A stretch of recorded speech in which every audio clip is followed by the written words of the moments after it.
Okay, that's good. Perfect. 1, 2, 3, 7, 8, 9, 10, 11, 12, 13, 14, 15, 16.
As we say good morning to you, Infinity, we invite you. to the call to service as we begin our service today in stillness and quietude and peacefulness. So we're going to ask that you just take yourself a comfortable position in your seats, or if you're at home, and consciously sit a little taller in your seat so that you can activate your energy. That will give you a flow of energy that comes from inside your nostrils, from over the top of the crown of your head, down through your chest and into your stomach, yea, into the space, into your hips between your legs. Focus on sending that energy, inviting that breath into the space today. Deeply inhaling and exhaling on a pace all your own. Infinite streamers at home, we invite you in this space of stillness to do the same. To simply invite the energy of breath in to animate this suit that we call us, this earth suit, if you will. And from this space, all eyes closed,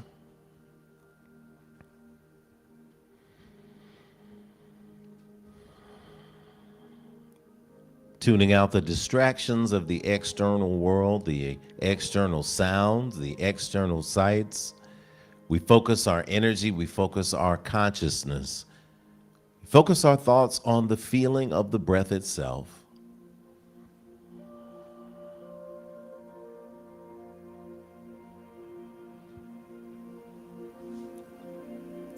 Elongating the inhale with each one, becoming a little more full. Pausing gently at the top. And then allowing a slow exhale, with each round being more complete.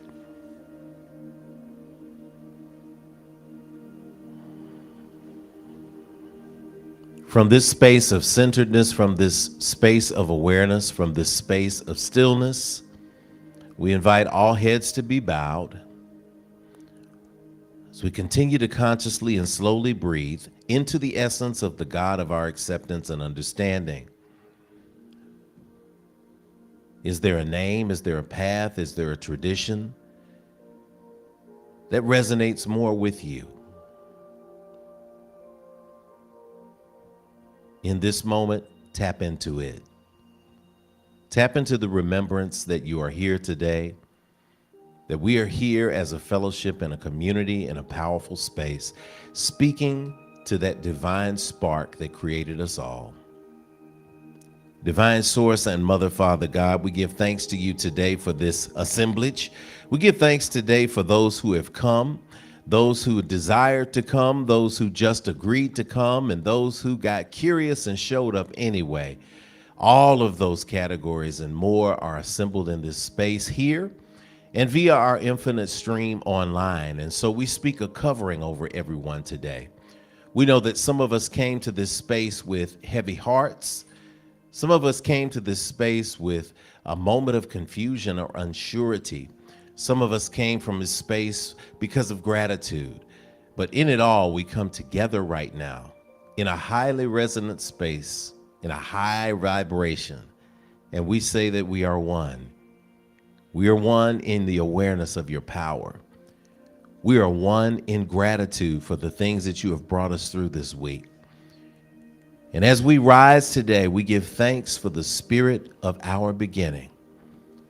We are alive, we are breathing, we are grateful to be living. As we move through this day with our purpose in our heart, we give thanks that a grateful ending begins with a grateful start. We send energy and love to our sister and family and the Hamers from South Nashville. We send love and energy your way in a very powerful, powerful circle of love. We send energy and love to those who are traveling right now, to those who are making their way to infinity from places far and wide. May you continue to have safe journey. We speak a covering over Sister Celicia and Sister Rodriana, who are preparing to make their journey back to the state of Texas. We speak that everything is in alignment for you and with you, and that this new chapter that you are taking, this page you are turning, may lead you to the greatest story that could ever exist in your greatest dreams. Know that you are loved and covered. To those who are in the infinite stream, who are coming in from all over the globe, may you continue to feel this energy and contribute back to this circle as this circle contributes back to you. As we walk today in a space of understanding what it means to be free, free from the past that shackles us, free from the spaces of resentment, and existing in the gratitude of the right now. We speak that something is said in this service or shared by someone through a handshake, a hug, a look in the eye, or a song that will remind us that we are ever covered and loved by you as we are made in your divine image and likeness. We speak and proclaim these things and know them to be true, and so it is. Amen. Amen. Hotep. Shalom. Namaste. Ashe. And so it is.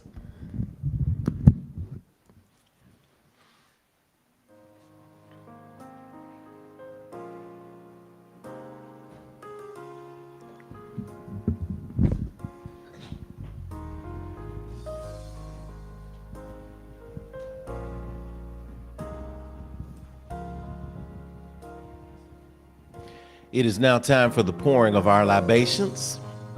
This is this moment where we pour out water today, the water that represents the living.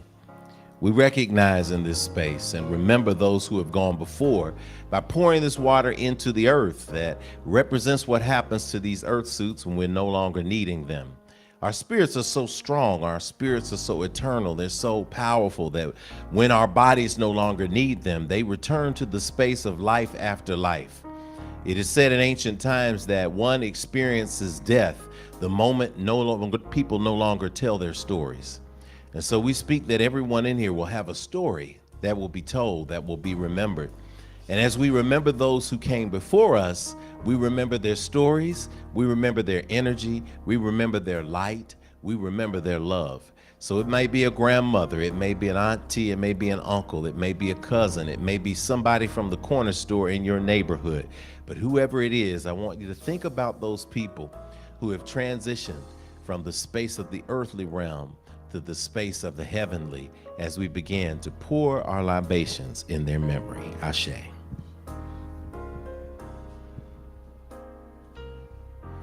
As we pour our water, we say, cool water, freshen our spirits. Ashe. Freshen and consecrate this house for spiritual work. Ashe. Freshen our collective ancestors all together. Ashe. We give praise to Almighty Mother, Father God, Divine Source, and all creation. Ashe. Grant to us peace and prosperity. Ashe. We pour and recognize the energy spaces of the direction recognized as the north, where we decide in our minds that we can be a yes.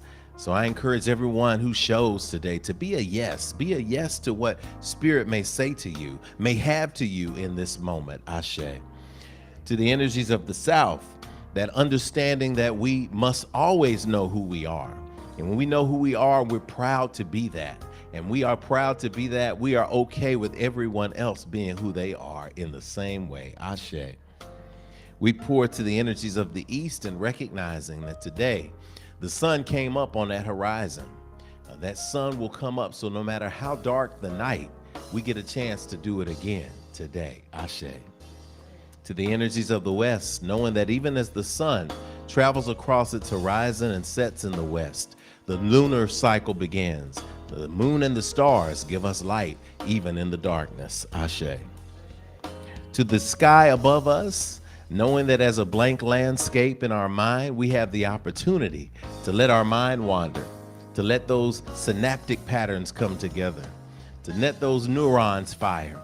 And as they do so, we can see things that we can bring into manifest reality. That's the gift of being the little C creator to the big C creator. Ashe. To the ground below us, recognizing that when you give yourself deep roots, even though the storm may come, you might bend, but you do not break. Ashe. And finally, to the seventh direction, the direction that brings it all together at Grand Central Station, that's the heart center, the place that the yogis call Anjali, the space of heart and love, where all your dreams are manifest in purpose. Ashe. In this moment, we ask that you begin to call aloud the names of those you want to recognize in your family, those who have transitioned to the space of life after life. Let us call aloud their names right now so they can be recognized in their energy in this space. Ashe. If you're at home and an infinite streamer, go ahead and type some into the box or call them aloud at home. Ashe. Haywood Carr, Thomas S. Hayes, Queen Mother Catherine Carr, Queen Mother Bernice Brunson, Queen Mother Zuli Ursary, Queen Mother Melba Sewell, Queen Mother Dorothy Smith, Eloise Frazier, Horace Marion Frazier, Larry Harris, Lisa Davis. Continue. As those names keep coming in, let them come in, let them come in.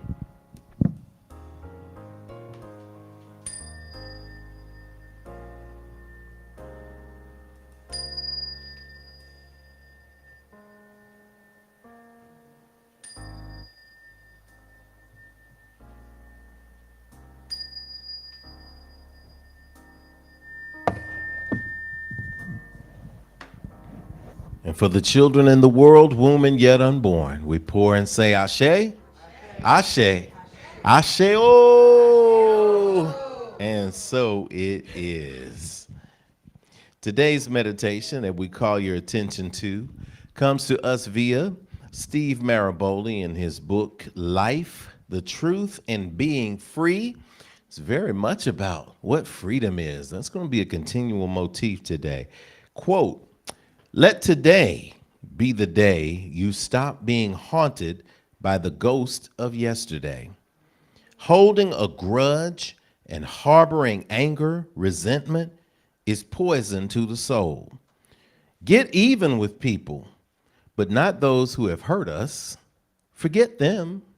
Instead, get even with those who have helped us." End quote. Get even with those who have helped us.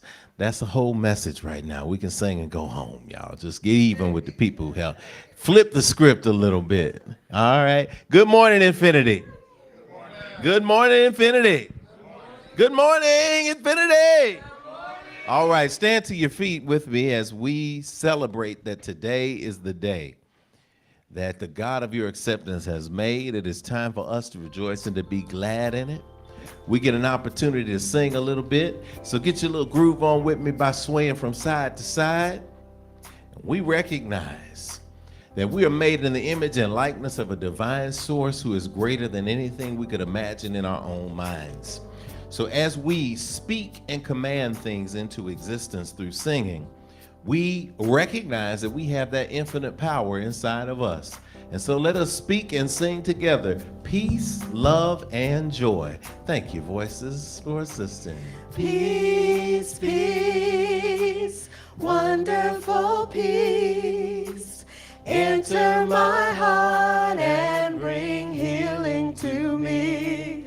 Oh, peace, peace, everlasting peace, let my peace shine bright, so the world can see love, love, love, wonderful love. Enter my heart and bring healing to me. Oh, love, love, everlasting love, let my love shine bright, so the world can see. Some more joy, joy, joy, wonderful joy. Enter my heart and bring healing to me. Oh, joy, joy, everlasting joy, let my joy shine bright, so the world can see. Some more peace, peace, peace, wonderful peace. Enter my heart and bring healing to me. Oh,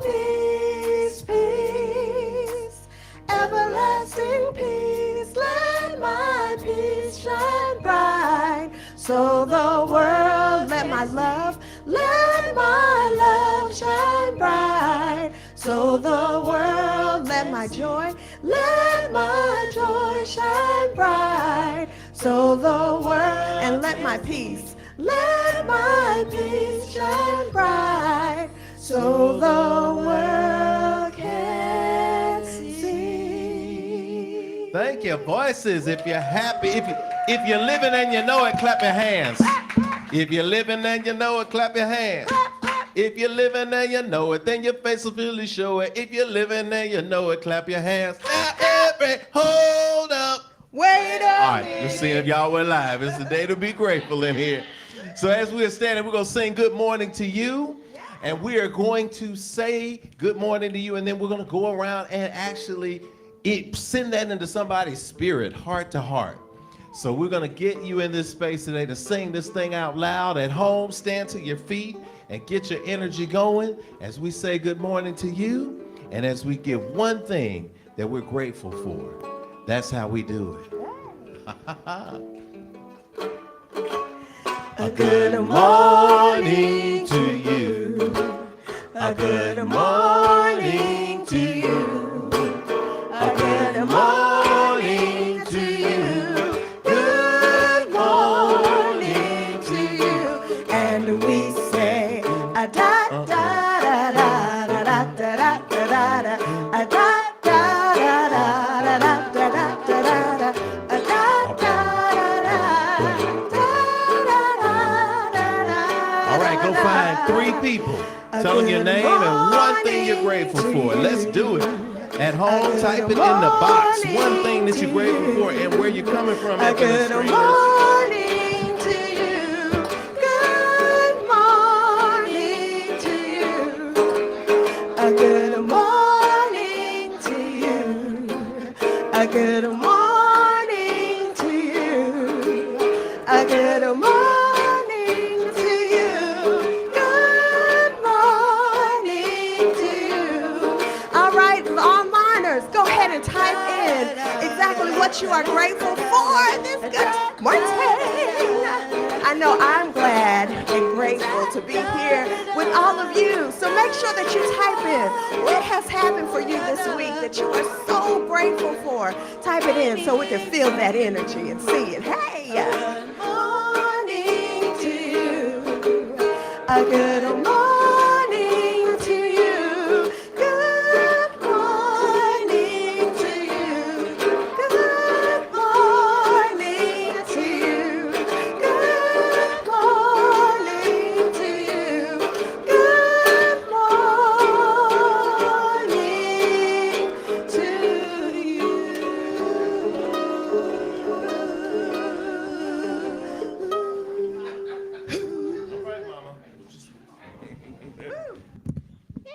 All right, let's carry that energy in the space into our offering time. It's always good to be grateful.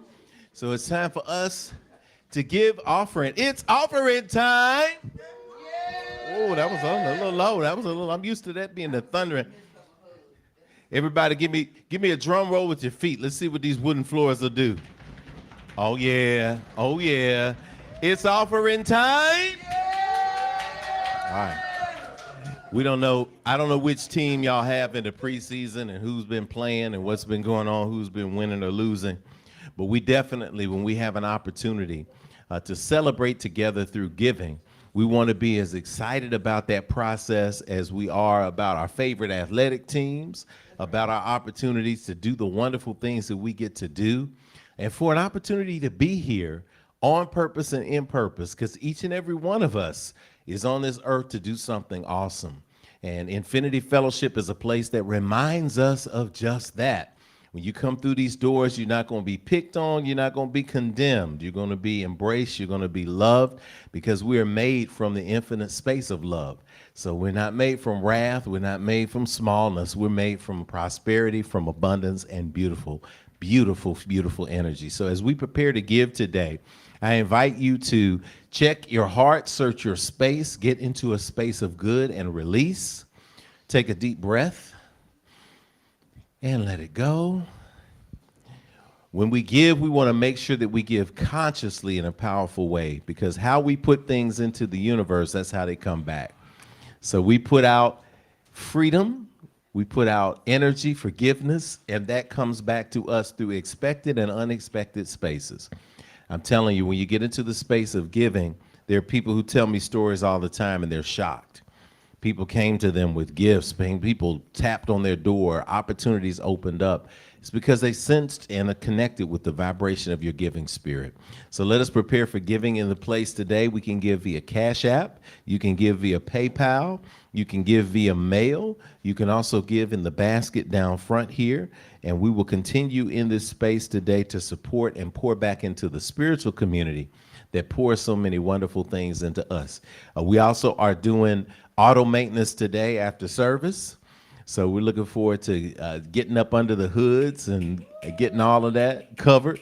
Well, we spent some time yesterday, bought some good supplies. So we are doing good work with the resources that we partner together to put together in this space. So give thanks in this space. Let us rise to our feet, because we don't want to give just from a space of chilling. We want to give from a space of activism. And we want to send that energy from the floor all the way up to the skies and all around. So let us say together our offertory affirmation.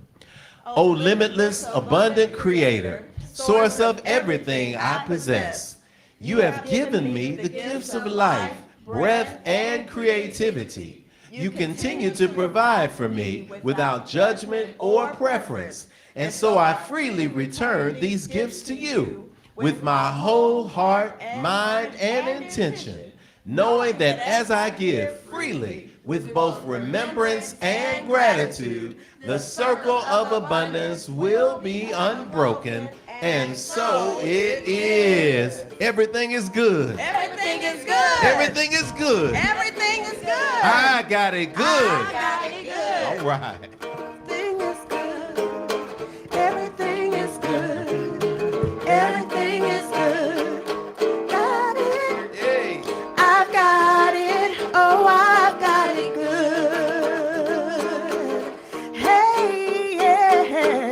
Everything is good. Yeah.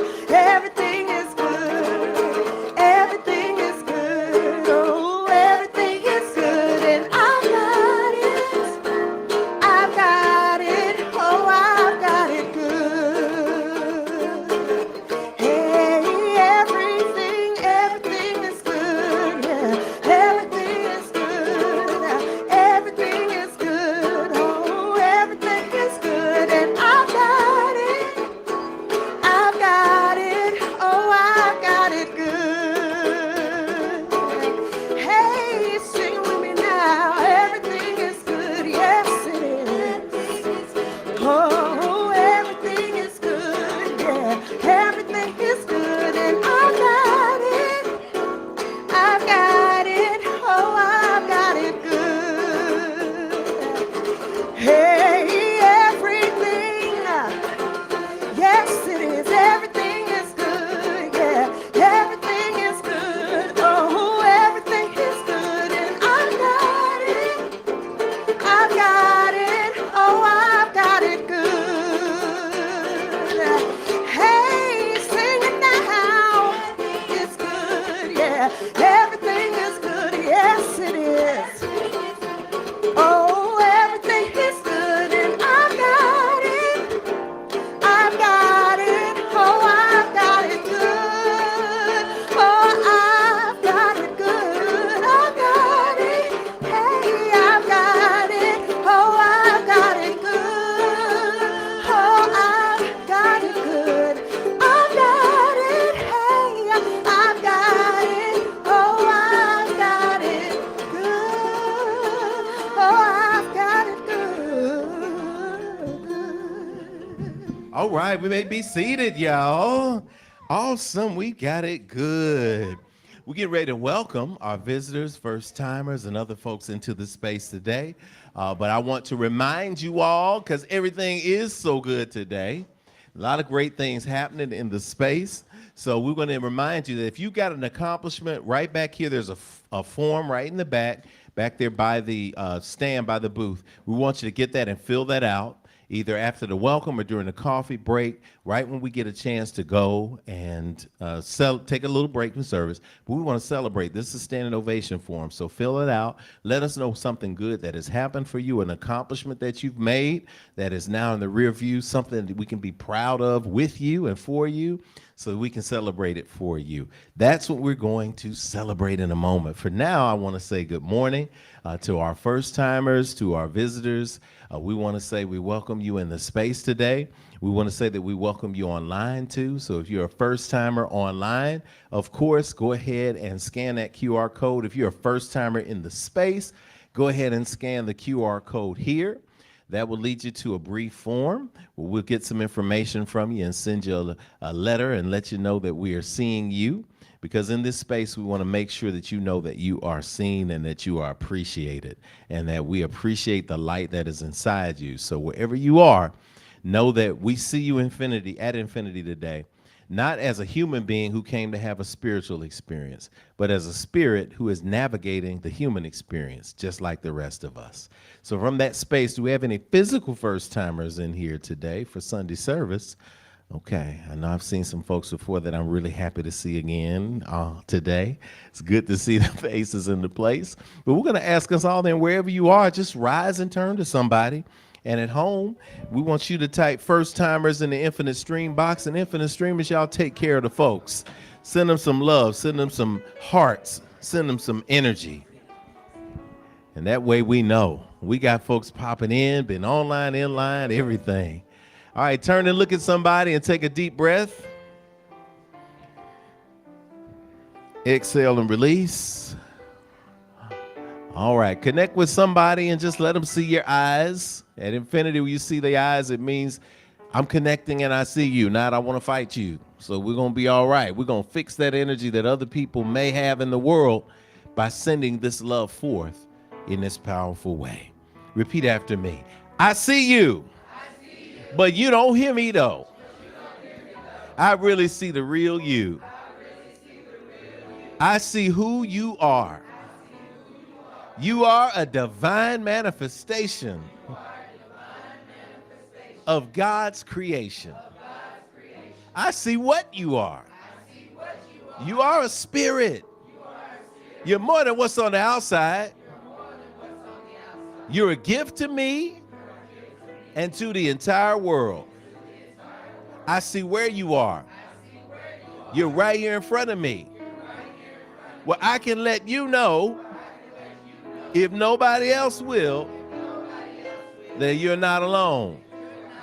I'm with you, we're with you, and you are at home. I see when you are. You're in the right now, baby. You are so much more than your yesterday. I see why you are. You're here to learn, to grow, to embrace your dreams, and to celebrate your divine destiny. I know all this because I'm here to do the same thing. So we're going to help each other out. All right? I know the real you. And I see you shining today. I feel you shining today. I know you're shining today. So welcome to Infinity. Welcome home. I say,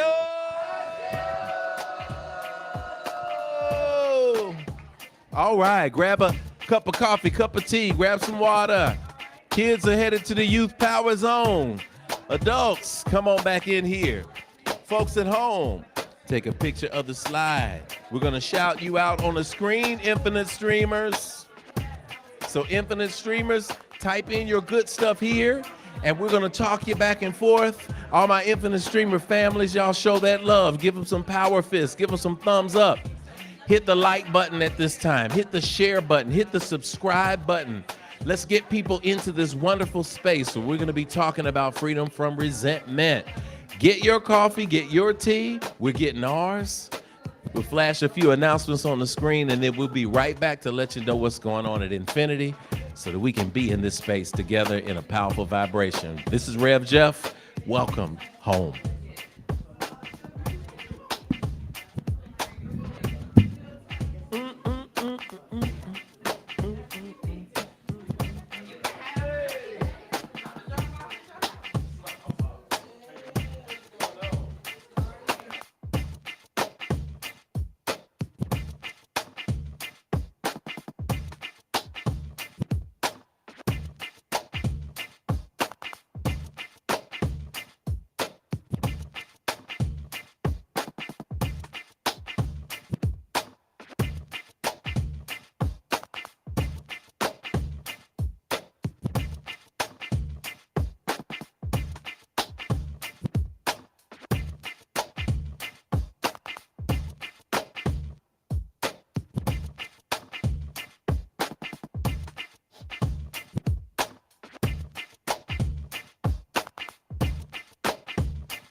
Hey, everybody.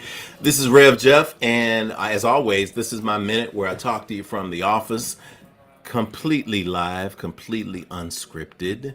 So I want to shout you out, those of you who are saying hello in the chat, those of you who are talking to each other, and I want to particularly talk to our Infinite Streamers group today. Our Infinite Streamers, y'all are a foundational part of every single thing we do. And when I say that, I mean that it's remarkable that technology has given us an opportunity to connect with people all over the world. So you can be in Rwanda, you can be in Belgium, Latvia, London, the Bahamas, California, Antarctica. You can be everywhere.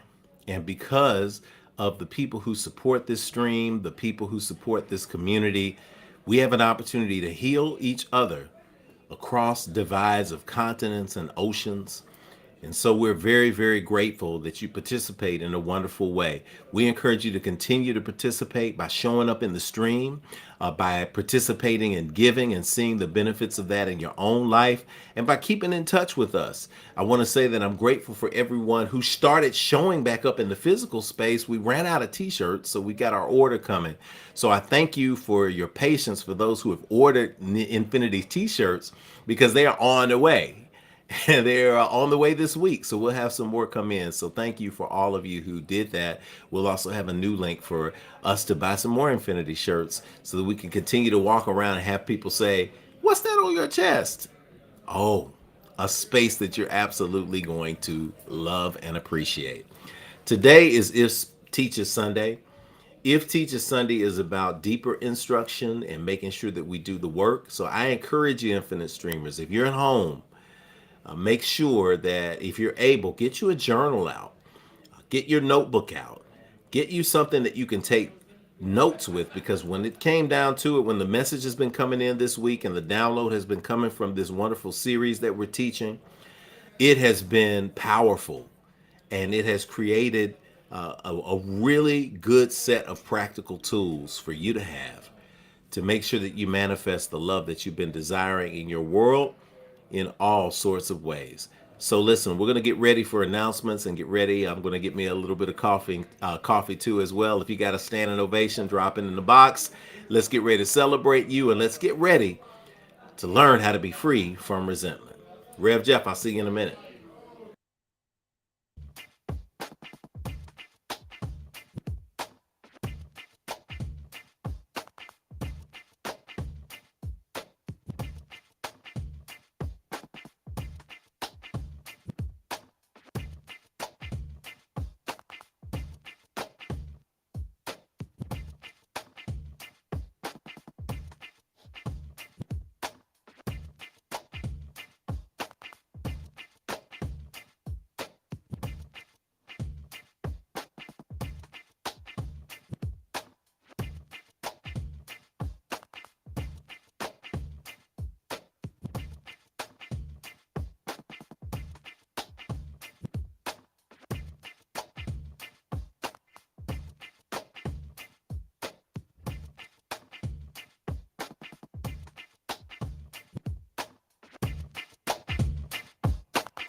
Y'all give it up for the man. It's going to bring us some announcements today and let us know what's going on at Infinity. Some important things to note as people are coming back from coffee break. Y'all give us some snaps and some love for Brother Tony Ike. We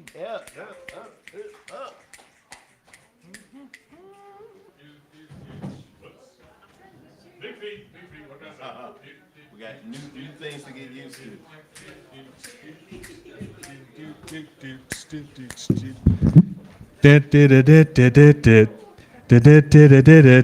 Tequila.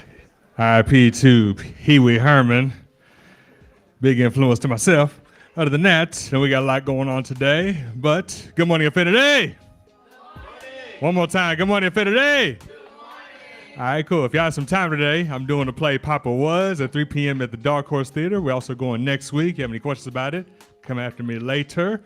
But we're going to go ahead and get through this now. In preparation for standing ovations, if you're an Infinite streamer and you have a manifest achievement that you want to report as a standing ovation today, go ahead and type to the chat box for us at this time. Not now, but yes. And if you're a person you still have time to fill out your form and place it in the jar to my right. A standing ovation is an accomplishment you have made that we can shout you out for. Let us know what good thing you've birthed into the world. Welcome to August the 8th, month of 2020. Trace. I'll snap it up real quick. It's okay. All right. Now, the definition of transcendence, or because, this is the year of transcendence, and the definition of transcendence is to exist or to go beyond the range of, to surpass, exist, or experience beyond the normal or physical level. And what a powerful concept for spiritual practice, because this is the year that we rise together to the next level in everything we think, say, and most importantly, and we invite you to empower yourself continually by speaking aloud our daily mantra for the year. Even from the ashes, I rise. And let's say that together with authority and proclamation.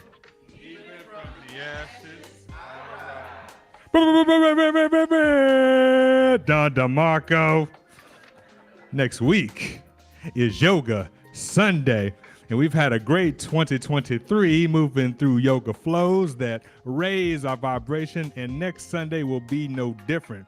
Being virtual on fourth Sundays gives you the opportunity to practice yoga with Rev Jeff from the comfort of your home, in the park, or wherever you find yourself on Sunday morning. Prep your mind to align with your body and spirit next week at Yoga Sunday. Now, remember to get you some weekly love and light.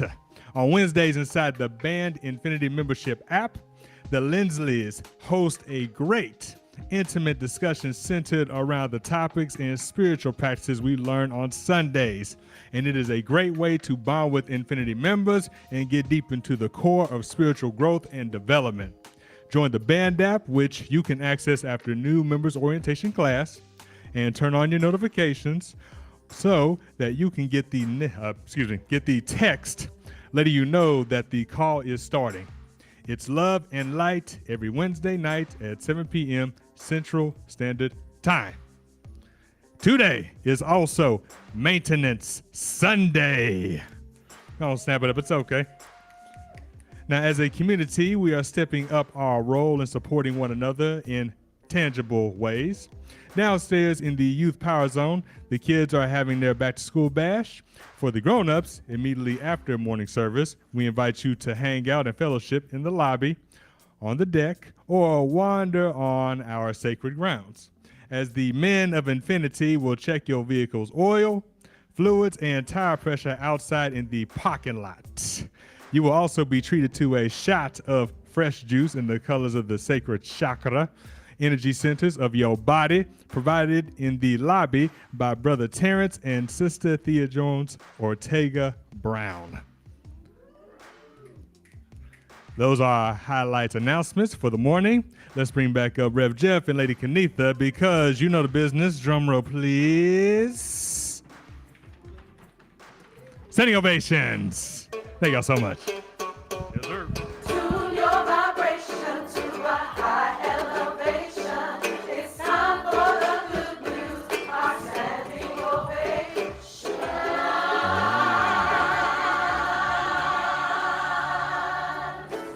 Yes. Yes, our like those glasses. hi. Well, thank you. I like your glasses as well. Glasses. The glasses. Like a gloss. Yes, so our high energy here at IF comes from our practice of snap. It's why we snap our fingers during this part of the service. We receive practical lessons and tools for our individual journeys. That's spirituality, with fellowship with like-minded spirits every week. That's nurturing. We take what we learn and apply it in our lives, and that's action. And if we do these, then every week we see examples of the progress in our lives, and that's the proof. So let us pause to enjoy a collective moment of manifestation and expansion. So here's what will happen. When your name is called, please stand as I read aloud your manifestation. When I finish each person's ovation, we will snap all our fingers to celebrate and affirm them, and then at the very end provide a collective standing ovation. Yes, yes, yes. All right, Mama, who we have? Let's do it. Okay. All right. First, we have Kamaria Carr. So she's downstairs. Step. Kamaria says, my birthday is on August 26th, which is next week. Also, we're going to the state fair. My BFF Ooh. is coming. Oh! Mario is very detailed with that. She's very standing ovation. detailed, and she will be turning 12. That's exciting because that's 6 more years for us. Huh?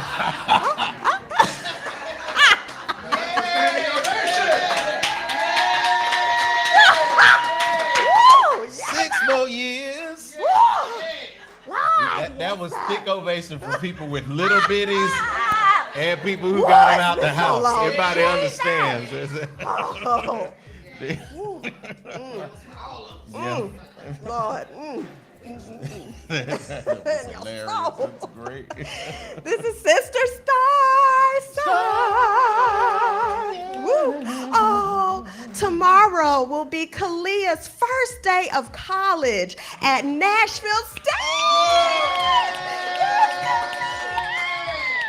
We are so excited to start this journey, sending love to all the infinite babies and all who are starting their college journeys. Yes! Kalia, yes! It's amazing when you watch. I mean, we've been around now long. We're going on 9 years, y'all. We're not going on 9 years, and it's amazing. Like 11 or 12 maybe when y'all first. Yeah, it's like to watch them go, and now we got college people. And we even got our first class of people in Infinity who are going to be graduating college this spring. Carmen is graduating. So, man, how awesome is it? Woo, and Trey.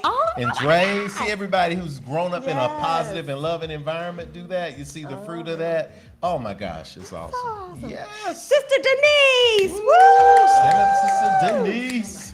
Okay, she says, last week, my father was put in the hospital due to working in the heat, preparing for our family reunion this past weekend. He was kept overnight and released. Not only was our reunion a huge success, we also had a surprise birthday party for my father's youngest brother. Out of 7 siblings, there is only 3 left, and they celebrated together this weekend. My uncle turned 70. 7-0. Woo! Yes. All of the love Yes, energy and in the that is being space able to of be that. released. Come That's on now. Woo. Come on. Yes, sir. These are good. Sister Rihanna. Rihanna. Stand on. She says, I am feeling the air of newness and refreshing in my life and have been manifesting.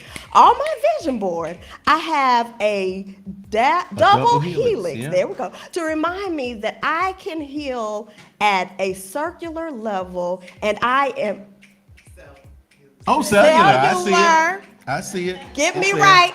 Get me right. It's the creative writing. Cellular It's the creative level, writing. and I am feeling it. Grateful to practice release as act of abundance. Thank you, Infinity. I love you. Woo! At a cellular level. At a Yes. cellular level. That Come on ain't now, easy. rejuvenation. Yes. Come on now. Rodriana. Adriana, there she is. Aww. Celicia and I leave for Austin tomorrow. We're grateful for abundance because I have three 3 job interviews the next day after we arrived. Woo! Yes. We The gonna miss highest paid y'all. one, The huh? highest paid. Oh, that's easy. The highest paid one that you love the most. Yes, that's love. That's It also pays. It also pays you in this space. Yes. All right, standing O's from the Online? we're gonna put up right now and announce to everybody here so everybody can feel this love energy. Tyrell Lindsley, standing ovation. After a year of hard work and dedication, we were finally able to purchase a second vehicle. It is not only that, it is the first vehicle I've ever purchased cash with no payment.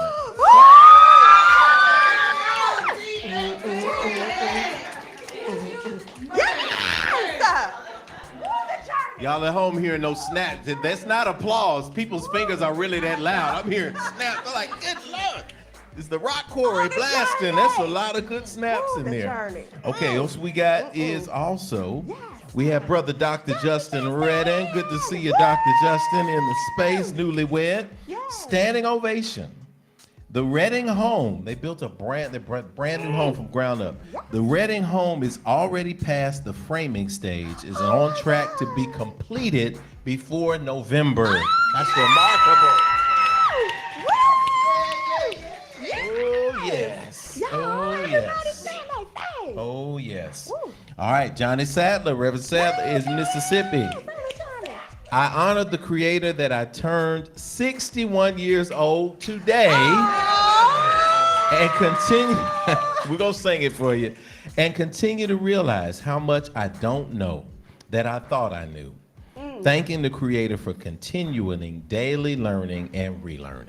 Hey, 1, 2, 3. Happy birthday to ya. Happy birthday to ya. Happy birthday. Yes. Shout out. Yes, we got to. Yeah. Oh, that's true. No, not yet. Next week. Yes, we got a few more days. She's still my 11-year-old baby. Yes. Thank you, God, for the preteen stage. Oh, yes. Oh, Lord. Oh, yes. Standing ovation. Lord. This is the last of my 3 daughters. Next one. But I got to go through that preteen stage. After that, in the ready. future, we can send them yes. back to whoever their parents are. It'd be wonderful. With experience, with good advice. Yes. Amen. Brother Tony I says, shout out, standing ovation. My callback with Quaver Ed went exceptionally well. I received an email confirming being cast in their upcoming taping in September and October, and it's a paid opportunity. Walking in y'all gifts, man. Yes. Your gifts. Was that Trey? I can't even try. You there? There it is. Brother Chriswell Muhammad. Grateful in West Coast for another capacity date, this time in the Oakland Museum Park. The Destiny Muhammad Project, performing in the Oakland Museum Park. I love it. Harpers from the hood out there playing on the West End. Brother Tyrell says that Taylor also has a standing ovation. My first week of school went great. Saw familiar faces and started cheerleading.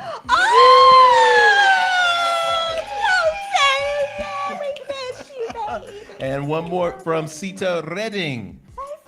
I took a bold step and, I will add, finally, created a business LLC. For myself.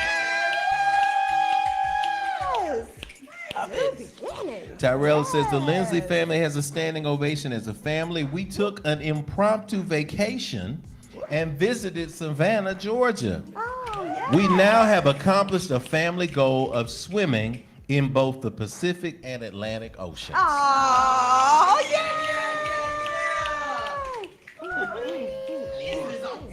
Yes. Okay, SG Rowe is in the house giving us something, saying she is shy, so I will share. Madra Tree celebrated her 20th birthday on yesterday. Right there. So we're sending it to you with the 1, 2, 3. Happy birthday to ya.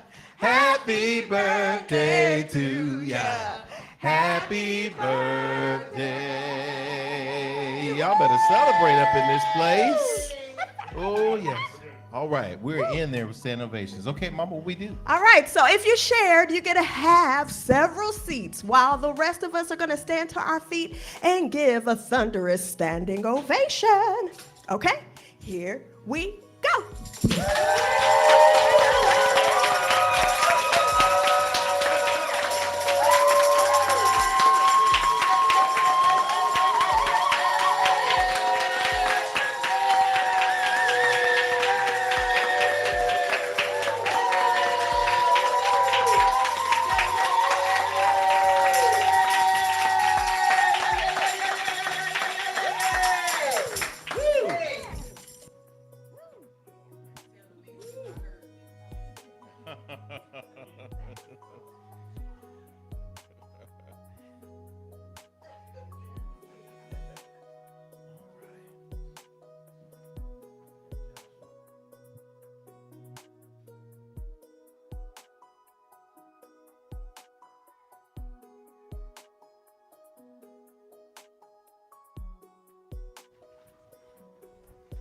There we go. All right, we're in there, y'all. Standing ovations. We got so many good things that have happened for us that, honestly, we for the first time in history, I think we're gonna need a second jar.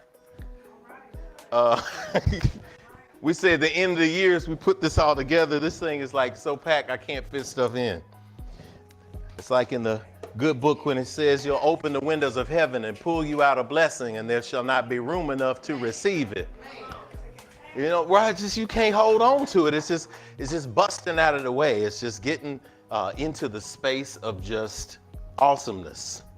So as we get into the space of awesomeness today, it is indeed If Teaches Sunday. And we're going to be talking about some very powerful concepts, including the concept of freedom from resentment. So as we move from this space of freedom from resentment, I want us to really sing this energy in. So everybody just take a deep breath. Close your eyes. Here in the space and at home on the Infinite Stream, take yourself back to the old days before even the Hammond B3s and the guitars and before the systems and the shaker rays. There was just a sound and a vibration. And that vibrational sound, that energy, was something that sparked the light within us. And whether it came out as a Vedic chant, or whether it came out as a drum symphony, whether it came out as a sound that emanated from sitting still and listening to the sound of nature and working to imitate it. We always have this power of singing, this power of communal love, this power of resonating and speaking into existence through song with the things that we love. That place, that mental space, that spiritual space, that emotional space, that's what we invite you to on Third Sundays as we sing together. Come and go to that land. Come and go to that land. Y'all sing it. Come and go to that land. Oh, where I'm bound, where I'm bound. Come and go to that land. Come and go to that land. Come and go to that land where I'm bound. Well, all of my people are in that land. All of my people are in that land. All of my people are in that land. Where I'm bound, where I'm bound. in that land. All of my people are in that land. All of my people are in that land where I'm bound. Oh, there is peace in that land. There is peace in that land. Oh, there is peace in that land where I'm bound, where I'm bound. Oh, there is peace in that land. There is peace in that land. There is peace in that land where I'm at. Oh, don't you wanna go to that land? Don't you wanna go to that land? Don't you wanna go to that land where I'm bound? Oh, don't you wanna go to that land? Don't you wanna go to that land? Don't you wanna go to that land where I'm bound?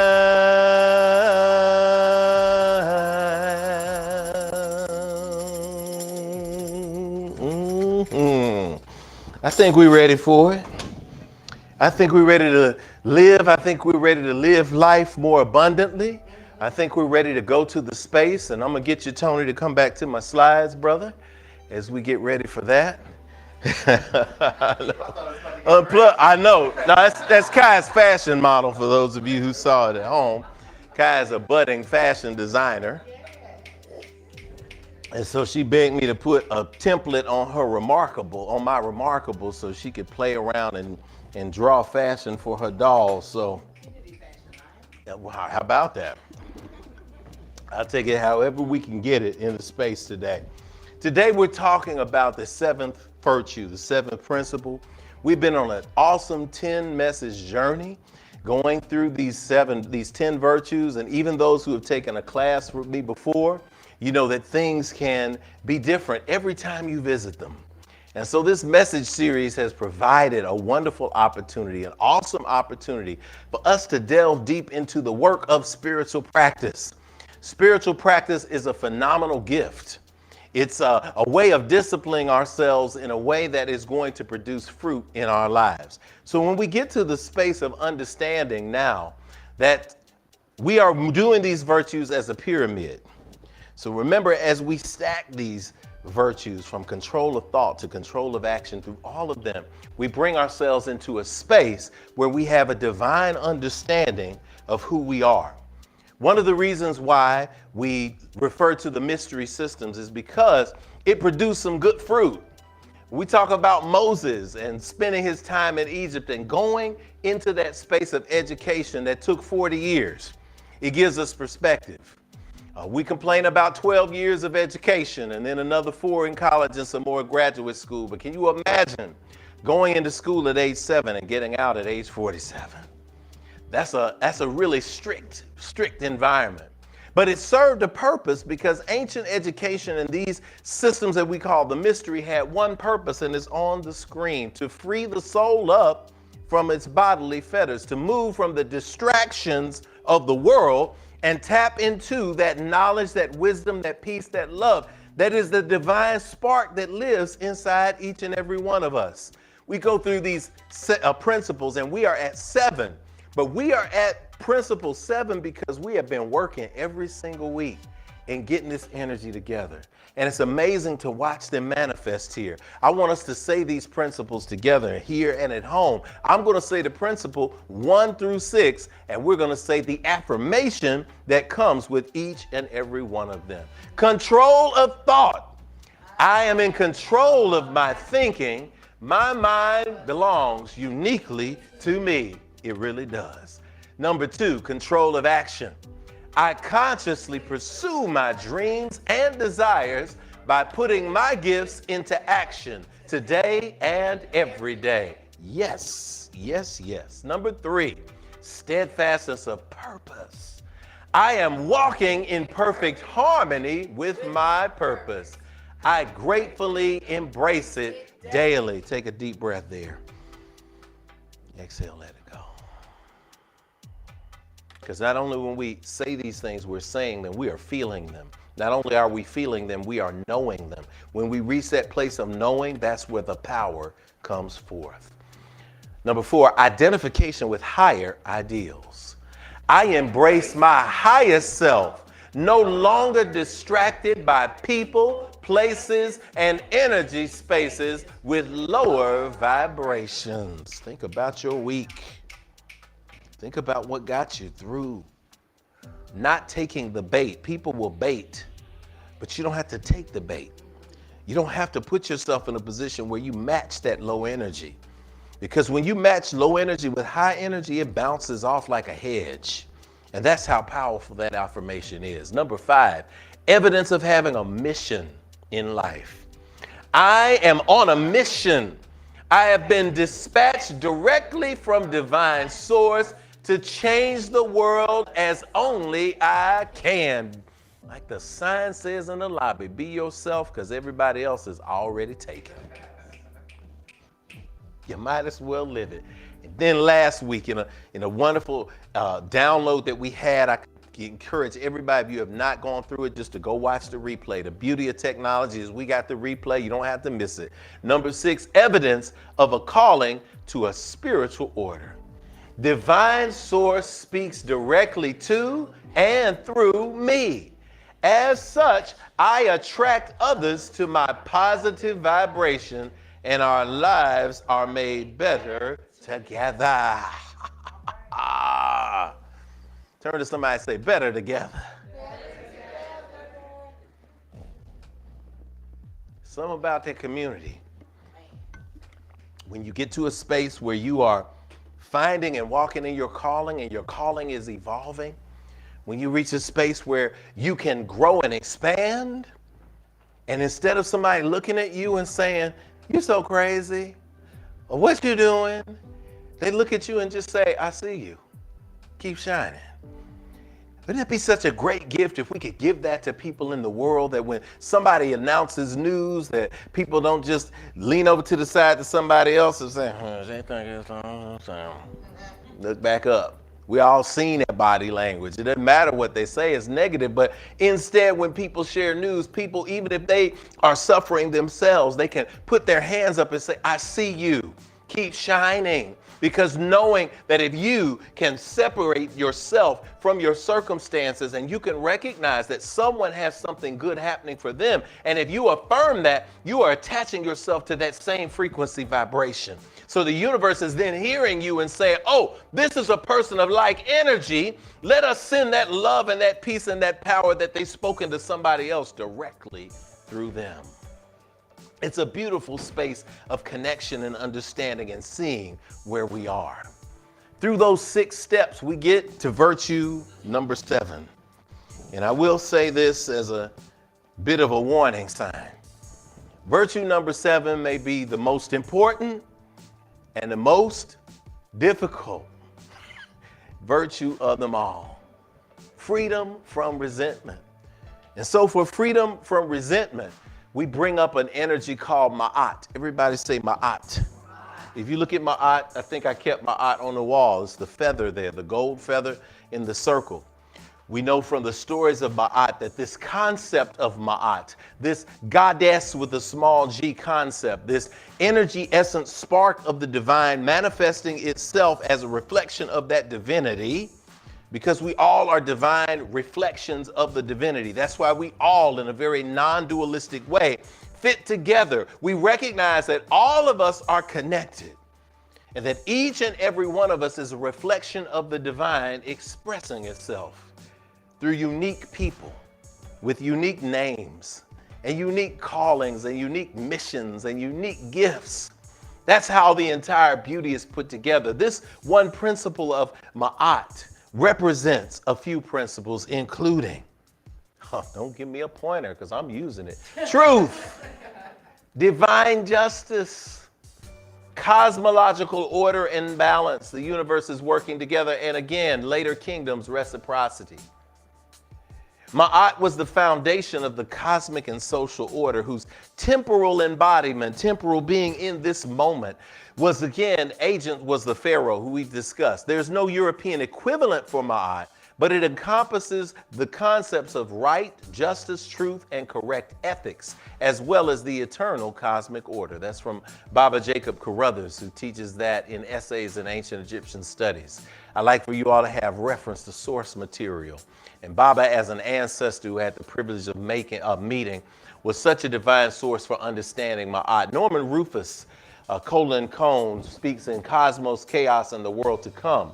The significance of Ma'at developed to the point that it embraced all aspects of existence, including the basic equilibrium of the universe, the relationship between constituent parts, the cycle of the seasons, heavenly movements, religious observations, and fair dealings, honesty, and truthfulness in social interactions. So this energy here, if you see Goddess Ma'at portrayed here, she always has that feather. And it's because that is the feather when you see the reliefs that are put on a heart scale with your heart. That's the mythological, that's the theological, that's the ethical. People say, well, Jeff, did this really happen? Is this really real? And I refer you to different stories that people tell. And there's a great movie, if you hadn't seen or read the book, The Life of Pi, where he tells different stories about this journey. And at the end, I won't fully ruin it for you because, well, you've been around long enough for you to ruin it already yourself, but you can watch it and really appreciate it. But they tell different stories. And he said, which one is true? He said, which do you prefer? And the person chose which they preferred. And he said, so it goes with God.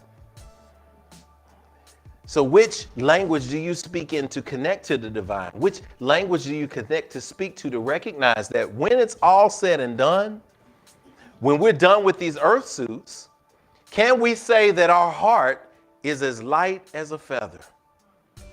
Can we put our heart on one side of the scale and trust that that concept of balance, of truth, of reciprocity, of all of that energy, if that is going to keep us afloat? The concept of Ma'at came about in 147 negative confessions. That's what they call it, negative confessions. The primary core of them were these 42 affirmations. This is from the Papyrus of Ani, one of the oldest scriptural texts in the world. We think about this, there was a code if you wanted to practice Ma'at. And the reason why it was called by scholars negative confessions is because it started not with you shall not, but I have not. So in other words, these are things that I have not done. When you look at them, I have not done iniquity. I have not committed robbery with violence. I have not stolen. I have not slain men or women. There are tons of these. And if I would have asked everybody to recite, I know I see some faces, so I ain't gonna say anything. Amen. Infinite streamers, y'all drop some love in the chat box. I would say type which ones you have not done. You cannot claim, right? And it was like, well, I'm pretty good for about 4 of the affirmations. You think they'll give me a pass on that weight? You know, you be on one end of the scale trying to lift up the other side. I got 6 of them. I got 7. These are just 42 of 147. But again, these are aspirational. So if you consider them as a code of ethics, as a way to find balance, as a way to free yourself from resentment, then you recognize in this space that in this journey, in this space of movement, you have somebody like a Moshe or a Moses, who was found in the basket, according to the biblical tradition, raised in the house of Pharaoh, which means he would have been raised in this mystery system. He would have been raised knowing this code of ethics, this 42 laws of Ma'at. So it makes a complete sense that as we see the pyramids as steps built upon steps, culturally, ethically, historically, spiritually, it's the same thing. If there's a template that started one way, there's something that came along afterwards building upon the tradition before. So it is no shock to us that we find many of these principles of Ma'at on the left side worded in a Hebraic translation on the right side in what we would call the Ten Commandments that gave the foundation of the Judaic tradition. And when we talk about which came first, the chicken or the egg, I like to say it's smoke and fire. There's smoke that emerges, but it emerges from a fire. So there is a fire that is an original concept that is producing so much smoke that it continues to resonate. In my book, in my spiritual space, in the space the Spirit is speaking to us in today, which do you prefer? Which do you prefer? The one that makes your heart light, the one that makes your vibrational frequency clear, the one that makes you feel as if your heart is as light as a feather, choose it and walk it. For there are many paths that lead to that one beautiful destination. And that destination is purpose and is beauty. So let's talk about this space of resentment as I switch over into my remarkable, as I connect up with the app.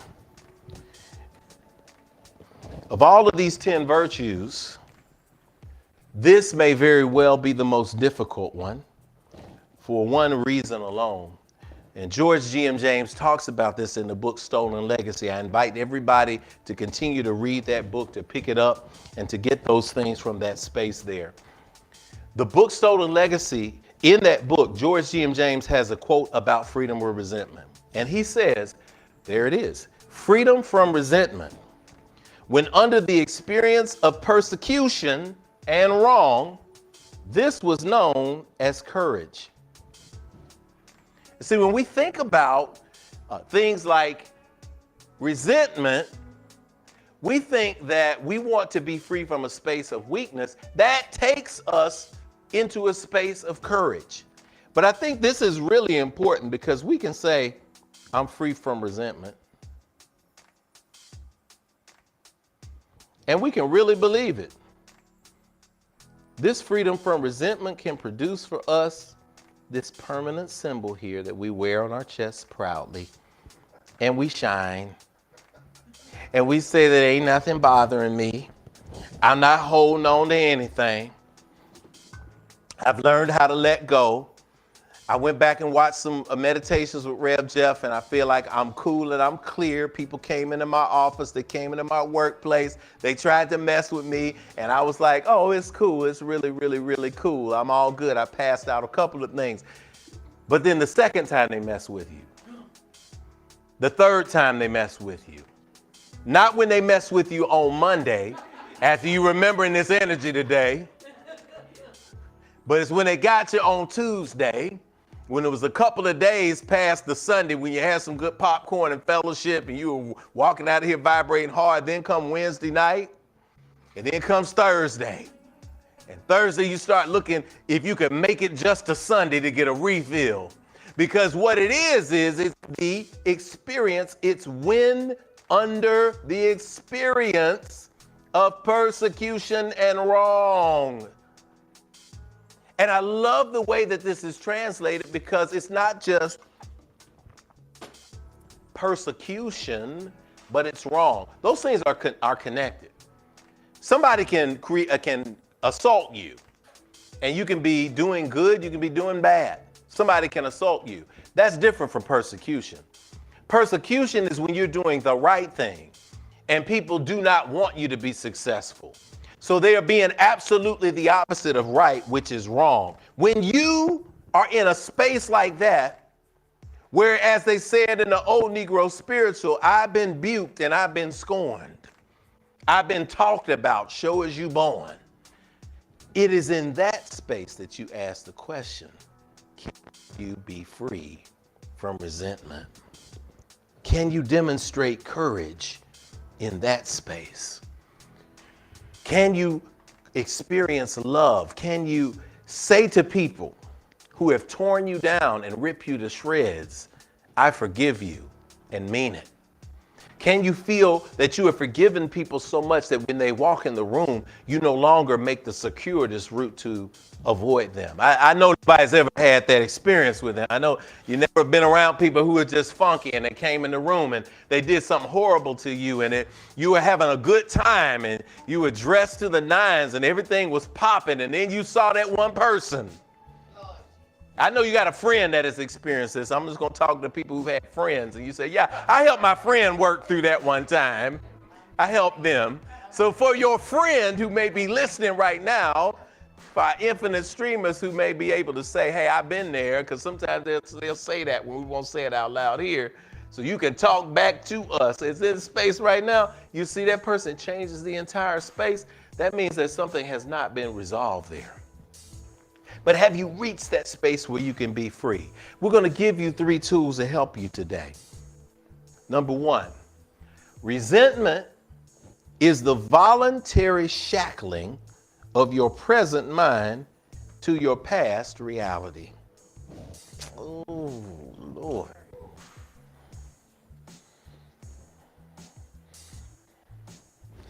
There's some keywords in here, and I tried on this Remarkable. It's limited in terms of I can't do the colors and everything, but I love it because I can write on it. If somebody with Remarkable, you know, this is a remarkable opportunity to partner with Infinity Fellowship as we blast this out to the world to build us a school or something in the backyard built by Remarkable Corporation. Somebody put that in the universe, because we put Remarkable to work around here, I tell you. Resentment is the voluntary. You can't control what you don't volunteer for. But resentment is voluntarily shackling yourself, shackling your present mind to your past reality. You got one brain here inside this noggin. And y'all know when I start to draw them heads, it's going to be funny looking. You got every opportunity in front of you. I actually can draw. I just can't draw fast. You got every opportunity in front of you. This is everything you got right there. Even add the Cupid to it. Drew, let's just get it in there. You got all of this in front of you. You can actually see it. But every negative thing that happened to you in the past, every fire that took place there, your mind, which is right here, instead of looking at what's in front of you, you voluntarily say, nope. When you voluntarily do that, you put up a wall between you and what your future is supposed to be, because your mind is focusing everything in the world on things you cannot control anymore. Those things are gone. You can't get them back. And now we have voluntarily blocked ourselves from moving forward because our mind and our focus is set to our past reality. There's a saying that I'm going to give you, and I'm going to leave it with you as we get to this, because it's important. Spirit said, write it down. It's an old axiom that you probably heard before.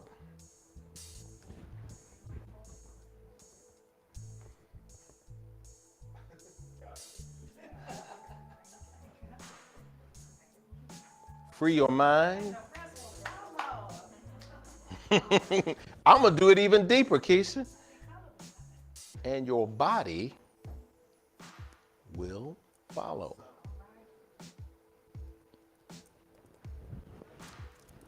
Control of thought. Control of action. You begin to free your mind. You begin to say, I'm going to be in spiritual circles that uplift me. I'm going to begin to move beyond things. Then you start to do the physical things. You start to show up in spaces for people and community. You start to say to yourself, I deserve to have a little bit of self-care and love. I deserve to have a lot of bit of self-care and love. You begin to see great things in yourself and other people, and that is actionable. In the hunting community, for those who are country people who hunt, the same saying is said. I won't use the colorful language today in case somebody is watching with the family, but they say, if you kill the head, the behind will die. So don't shoot for the behind, shoot for the head. This translates in Carter G. Woodson. When you say you control a person's thinking, you control their actions. Shoot for the head, the body will follow. That's what the pimp game is for those of you who have friends who used to think they were pimps. Because I know nobody in here ever thought they was a pimp. But for those who have friends who thought they were pimps, they were in the corner trying to tell people like, hey, we get reminded from all hip hop, ladies is pimps too. Go on, dust some shoulders off. Whatever we got. I'm just saying it's a mentality. The mentality is you get the mind, the body will follow. And pimping ain't just on the street corners. Pimping is in corporate America and marketing. Pimping is in religious communities. Pimping is everywhere.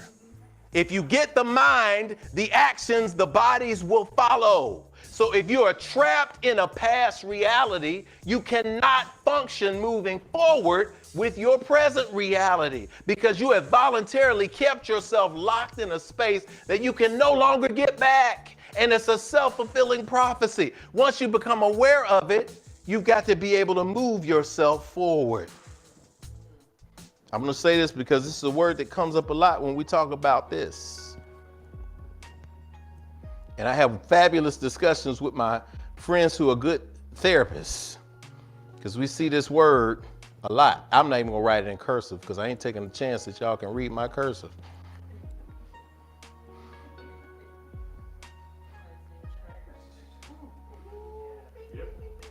Bing, bing, bing, bing, bing. As Tony would say, bah, bah, bah, bah, bah. I still don't know what that means, but it means something to somebody. So I just say, hey,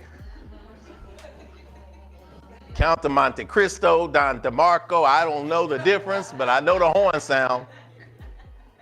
And some of us hear that horn sound when we engage with our triggers. You know, we have something and internally we hear it. And that trigger is something that is important for us to understand. And I've got good friends who are therapists and we're talking deeply, have conversations, and they're asking me about the spiritual side of things and advice. How do I get this alignment there? Because you have to understand we all are working on this spiritual practice. That's why we get in community.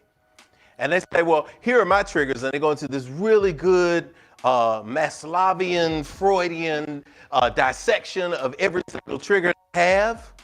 And I asked the question, I said, okay, and so what's next? Having a strong ability to articulate in details with our triggers, having the ability to detail what those triggers are, that's wonderful. But we also learn that as an important step so that we can then move beyond them. If you can identify proudly every trigger that you have, but they still trigger you, your mind is still in the past. So that's why it's important to not just be able to identify those, but to move forward and not to become really, really good. They say if you can't stand the heat, get out of the kitchen. Triggers are things that provide heat to us. They heat up and there's a flame, there's a fire. But one of the things that we do is we get out of the kitchen. Instead of engaging with the triggers, instead of trying to figure out why is this bothering me? What is inside of me that is causing me to react in this certain way? Instead of doing that, we move from the kitchen because we can't stand the heat. The only problem is the kitchen is where our nourishing food is. So by going into the heat, by leaning into a space of forgiveness and letting go of the past, we're able to get to a space where heat becomes a good thing. It becomes something that warms us and not scorches us. Next point that I want to make. Oh, well, actually, let's do some work. I'm going to give you some right now work and some homework.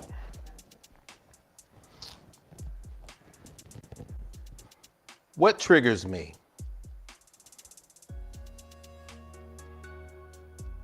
Everybody close your eyes.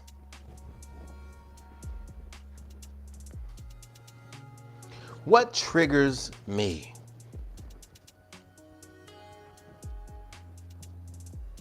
And why does it trigger me so much? What work do I need to do to release this power I have given to this previous situation I can no longer change? Open your eyes. If you have psychological triggers,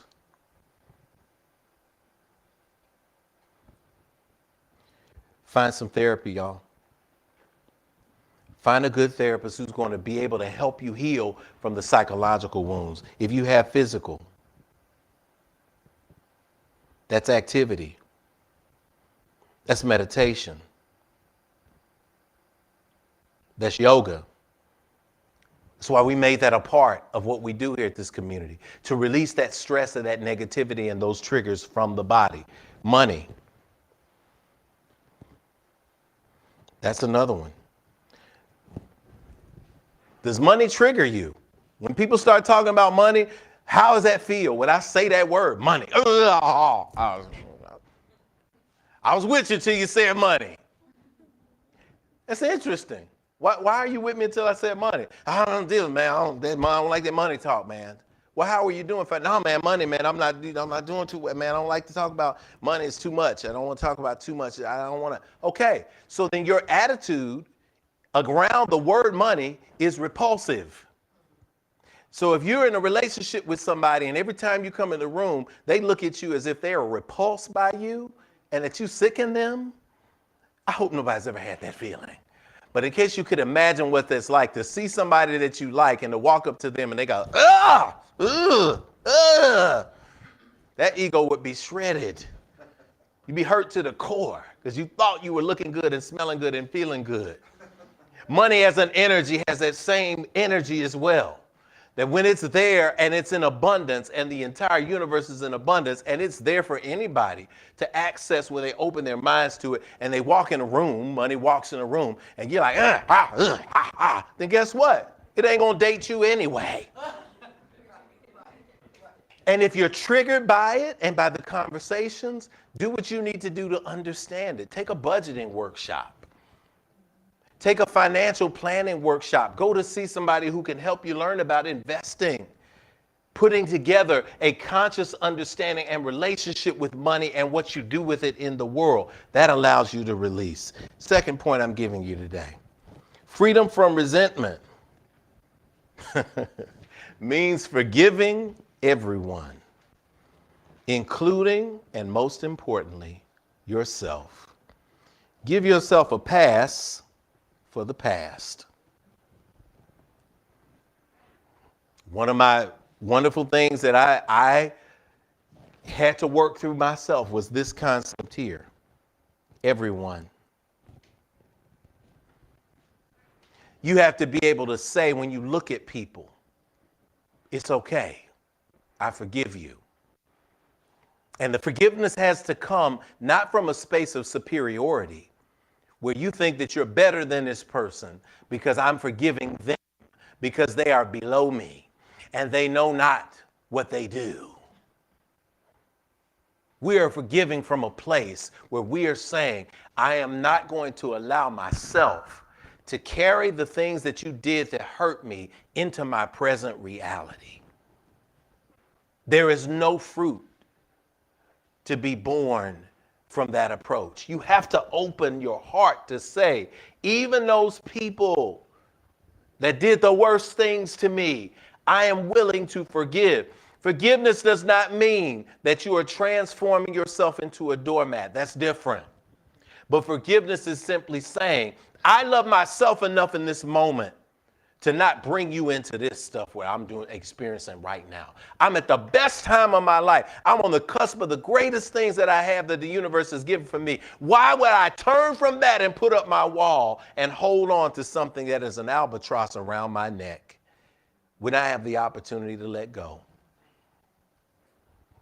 And the only way you can do that is if you listen to old scriptures that say, love thy neighbor as thyself.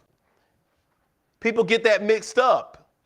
Love the Lord with all thy heart, with all thy might, with all thy spirit, and love thy neighbor as thyself. And people think that means I get love by showing my neighbor more love than I show to myself. That's not what that means. That means that you can only love somebody else the extent to which you love yourself first. So today, I want you to love yourself, to remind yourself that you are a being of infinite love. And when you see that, you begin to see that in others. And I think that each and every one of us, including me, always needs a space of forgiveness. I've asked forgiveness for things that I inadvertently did to people that I did not know hurt them. I had no malintent in my heart, but it hurt. And I had to find those people and say, listen, please forgive me for that. I didn't even give the false apology, the false Western apology. I am so sorry that you feel as if, no, gosh, have mercy. How about I'm so sorry I said something stupid and it hurt you and I asked you to forgive me, instead of I'm sorry that you feel as if somebody hurt you. Okay, well, I'm going to be asking for your forgiveness for what I'm about to pull out on you right now. So I'm just giving you a preemptive request for forgiveness, because if you say that to me one more time in that particular way, then we're going to start drawing other pictures that we saw happen down in Montgomery, Alabama. And you're going to say, let's sit down. You know what? I got something for you. Let me sit down. But I'm just playing. I'm being petty, which again, that petty vibration is good for humor. But the reality is we're back to giving yourself a pass for the past. Listen, I'm going to write something. In your mind, I want you to think of one of the dumbest things you've done in your adult life. Just think of it. Close your eyes, because I don't want to see the expressions, because some people are like, oh, at 4 o'clock this morning. Okay, 4 o'clock this morning. Right on the way to infinity. I was late because whatever it is, I ain't judging it. Get it in your mind.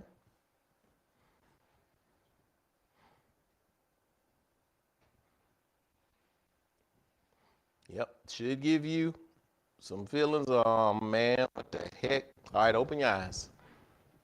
And we're going to say this together. It's okay. You didn't know. Sometimes you have to say that in the mirror. You the person presented a certain way, and you just didn't know. You didn't have any data. It took a little time for you to find out. You thought it was a good opportunity. It sounded like you were going to make a lot of money. It sounded like everything was legit. You didn't read the fine print. Came back to bite you. It's okay. You didn't know. Somebody showed up. They had the great pitch. You made that purchase. You got home, and that thing fell apart. It's okay. You didn't know. So move beyond that by opening that. It's okay. You didn't know. This week, do that in the mirror on everything that comes to pass in the space. I'm going to give you some right now work that you can do in your mind as we begin for this. I want you to, and if you're at home and you can do this, if you're in the space you'd like to do this, I want you to make a list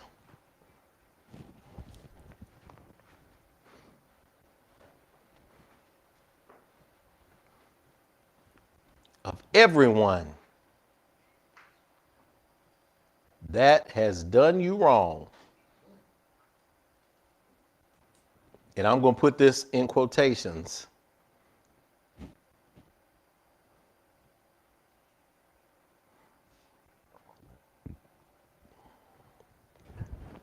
I'm giving you that as homework. Or if you're in a space of thinking right now, if you didn't bring something to write with, that's fine. I want you to just recall in your mind the people who have done you wrong in your adult life. Could be business, could be relationship, could be all of that. And I'm not talking about childhood. That's something else. We're gonna unpack that. That has to be worked with you.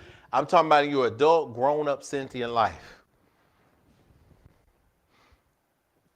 Then I want you to ask yourself this question and journal on it.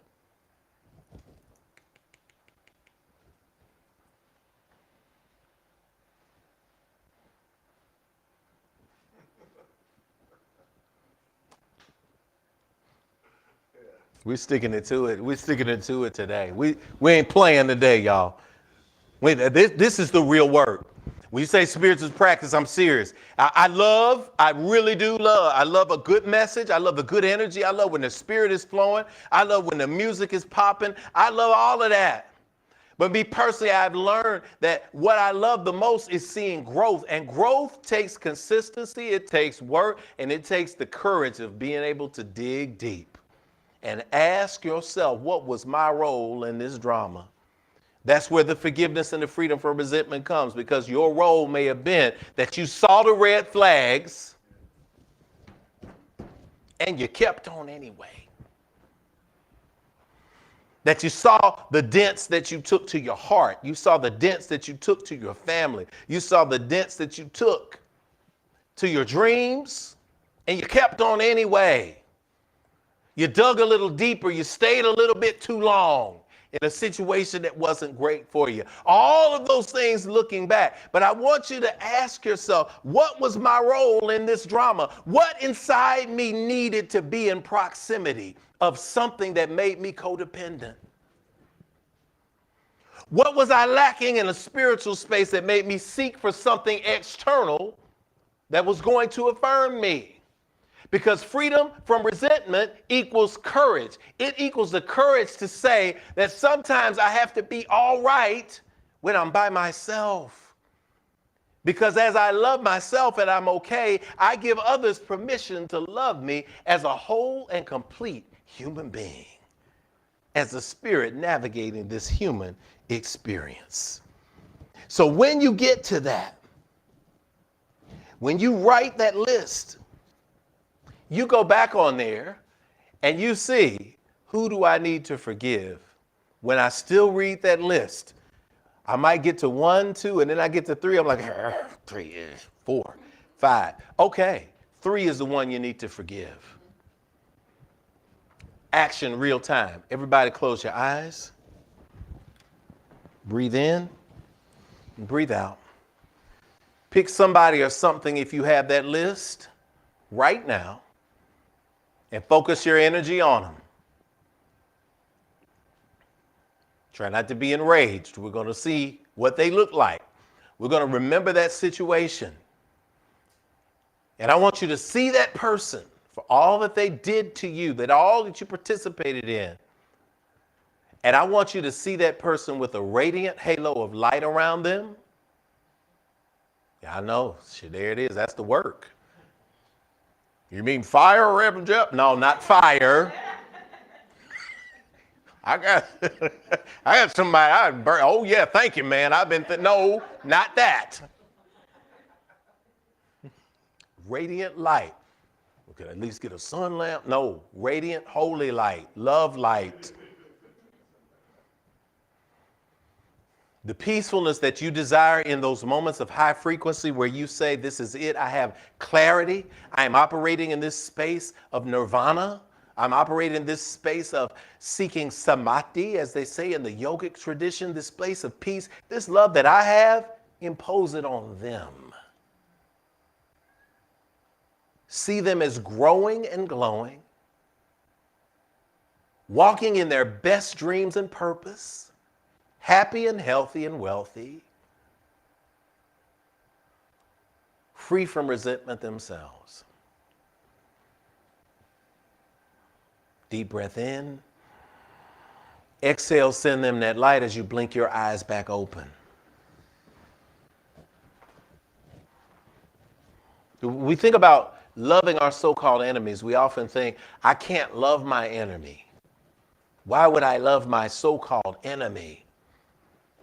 Well, it's because love is a higher vibration than hate. And when you love your so-called enemy, they are no longer an enemy. You recognize that the struggle that they are having, that they outwardly attach to you, had very little to do with you and everything to do what was going on inside of them. That's a space of pity. That's the space of pity. Final point that I'm giving, and then we'll take some Q&A. Denounce. Denounce. Denouncing is the process of proclaiming that no person, place, or thing, or idea will receive more of your time, attention, and focus than the person who needs it the most for growth and evolution, which is you.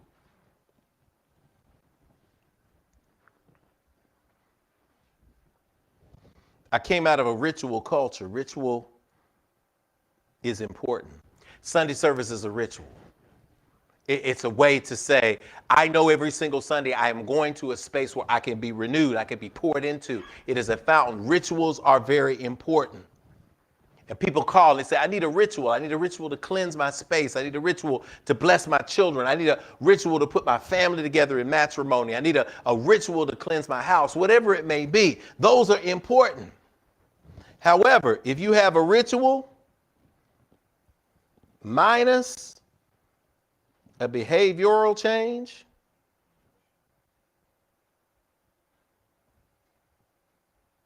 equals 0. The ritual even. If I do self-care for myself, meditation, yoga, taking a trip, reading a book, talking to some elder who I love and respect, all of these wonderful things that may be self-care, but it makes me continue to isolate from people and not find community, it defeats the purpose. The purpose of being poured into is so that you can pour from your overflow into other spaces. There is a vast difference with this focus. When I say you are being prepared to go out and serve the world by giving back that which has been given to you. That's different from the Western concept that many of us are practicing these days, and it happened to us so slickly that we didn't even realize it happened. What we consider self-care is actually becoming rugged individualism. Rugged individualism, I got mine, you get yours. Rugged individualism, I forgot how I got this. I pulled myself up by my bootstraps. I didn't have anybody help me do anything. I'm going to live my best life. I'm not going to look out for anybody else. No, that's not self-care. That's selfish care. Self-care is designed to rejuvenate you so that you can continue in your life's mission, to be a profound difference in the lives of yourself and those who are around you, to be, when you walk into the room, the light that sparks other people to live their dreams because they see that in your example every single day in that space. So what we want for lasting forgiveness is to remove ourselves from those spaces, from those places, from those things that keep us from realizing our highest vibration. And when you can reach that space, you can reach a space where you can see everyone in the divine light that you exist in. We've got to this week begin to practice this space of forgiveness, of being free, so that we can move forward. So I'm giving our last affirmation that says, I am free from the prisons of my yesterday. See, yesterday is a prison. I choose in this moment to forgive myself and others for any lessons that prepared me for the right now. As you are in this space right now, I encourage you, as you read this affirmation, we're going to read it aloud, that you are going to use this not just as a statement, but that you're going to write this into the chambers of your heart as a proclamation of power. So it is spoken, so it is received, and so it is. Ashe? Ashe. Everybody rise to your feet for a second.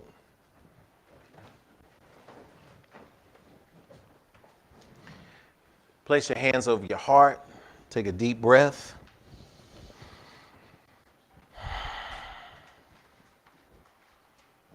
Let us say together our affirmation. I am free from the prisons of my yesterdays. I choose in this moment to forgive myself and others For any lessons that prepared me for the right now. Deep breath in, exhale, release. All right, y'all can be seated for a second. Let's take about 5 minutes of questions, comments, observations that may exist. And thank you, Tony. I appreciate that. Tony's going to transition me back over into the space. Questions, comments, or observations. Tony has a microphone for those of you who are here. Anybody else, by all means, put it in the chat box if you're at home, and we can get to that. I'm going to take this over here. Thanks, Tony. All right. Yes. I think, is it on? I want to turn it on. Which one is it? Reggie? Yeah, we got it. It's good. Question coming in. Is the power on? Check it. There we go. It's always something. There we go. Okay, so I had a lot of reflections, and I think a question. It's not a fully formed thought, so bear with me. And also just a moment of vulnerability. When we were going through the exercise of draw up the people, right, that are in need of forgiveness or that are bringing up resentment for you. For me, I couldn't think of people. Mine is more of an entity. And so what came up for me, I'm in this place of rest, and I've really been into Rest is Resistance by Trisha Hersey. So there's a lot of like unlearning that I'm doing in terms of what is productive and what is success and like all of those things, all the things that I've been kind of taught to do and embody. And I think also just being in the world of academia for as long as I have been, there's a lot of resentment that I'm just now coming to the surface and that have come up for me through my own therapy. And so when I was reflecting, per your prompts, that's what came up for me. Like there's this system of a lot of things, which academia is a microcosm for. And, you know, I just think about the experiences that I've had along the way, that it's like, how do you let go of some of that when it's a system that perpetuates oppression? It perpetuates it perpetuates just patriarchy and white supremacy and like all the things. I could go on and on. So how do you let that go while still being in that system and being a human being in the world every day and all of that? So that's where I'm at. That's great. No, that's great.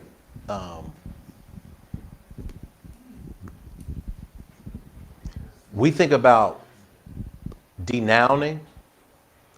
Noun is that. It's that person. You got a name. It's also a place. It's also a system. And it's a system many of us walk in, and we're dealing with academia. Oh my gosh. I've done academia, work in academia, and work in politics. And people think politics is cutthroat.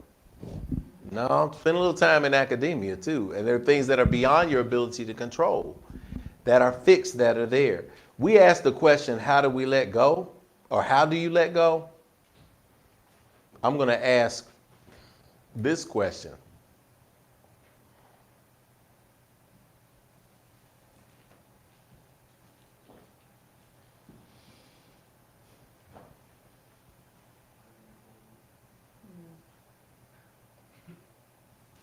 How do you hold on?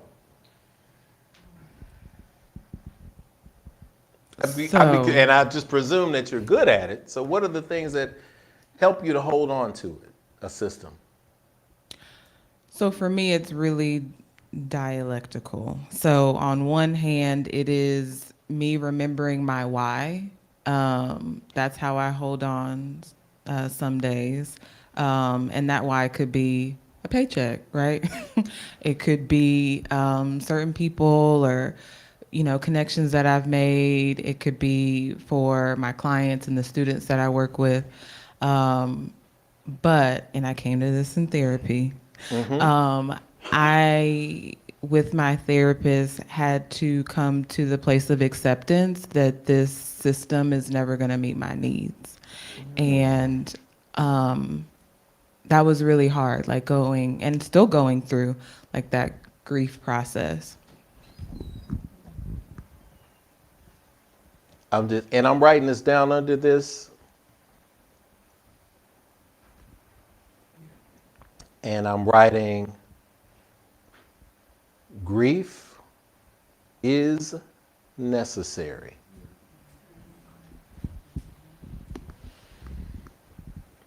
Anything that happens, you got to grieve it.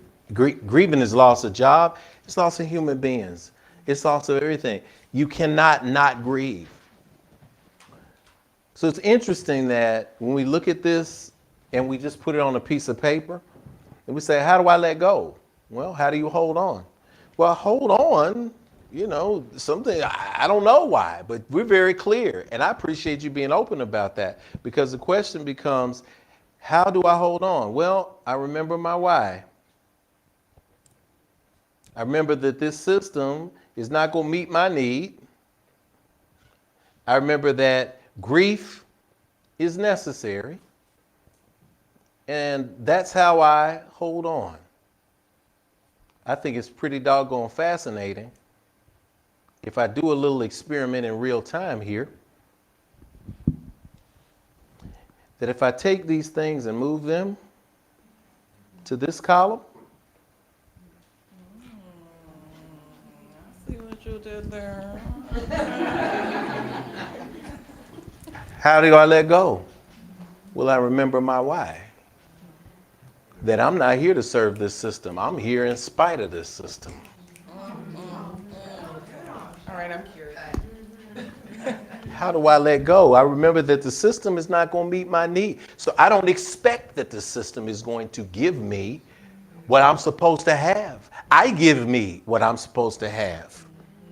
There's a brother came to me once and said, I'm having this job. And man, it's tough. I don't like navigating. I said, well, why are you there? I'm learning some things that are going to help me out. I said, well, then you don't have a job, brother. He said, well, yeah, no, I got a job. He said, you mean I got a career? I said, no, you don't have a career because you're not doing what you love. He said, but that's what's giving me problems. I don't really fully love it, but I do need it right now for this skill set. I said, then you're not working a job. You're being yourself, and you're contracting yourself out to a third party to utilize your skills in compensation for funds that you then reinvest in your dreams. That means if something does go wrong, you're not bothered by that. Reason, season, lifetime, baby. Thank you for reminding me that this system is not working in my favor. That it's going to be what it's going to be. So this is it. I thank you for the exit, universe. I thought it was a closed door. It was not. It was the universe saying, I love you enough to say, time is over. Next experience. You're going to be all right. And guess what? When you get to that, something else is still going to happen. You're going to grieve a little bit because grief is necessary when you let go. That's why we transition from this space of life to the space of life after life. It can come expected and unexpected, but we go through the process of grief because we are learning to let go. And letting go has both positive and pejorative elements to it. Sometimes letting go is dropping those things that no longer serve you, but sometimes letting go is releasing those things that did do great by you. People, places, and things that enriched our lives, and we love them enough to let them go to the next level. Let them go from the space of the body into the space of life after life that is still around us. Let them go into the space of memory and appreciation. There's some people who I absolutely had some rough relationships with, but I would not know how to navigate current relationships had I not been in it with them. When I turned 50 years old, I had some remaining spiritual teachers, and I had some other people who you could look back and say I had negative experience with it in life. But for my 50th birthday, I called the 50 people that had the most profound difference in my life and told them thank you. And there were some people I ain't talked to in 20 years. And they're like, I got your call. Is something weird? I said, no, I just want to tell you I appreciate you because you helped make me who I am. And they were, you trying to be funny? I'm like, no, I promise you.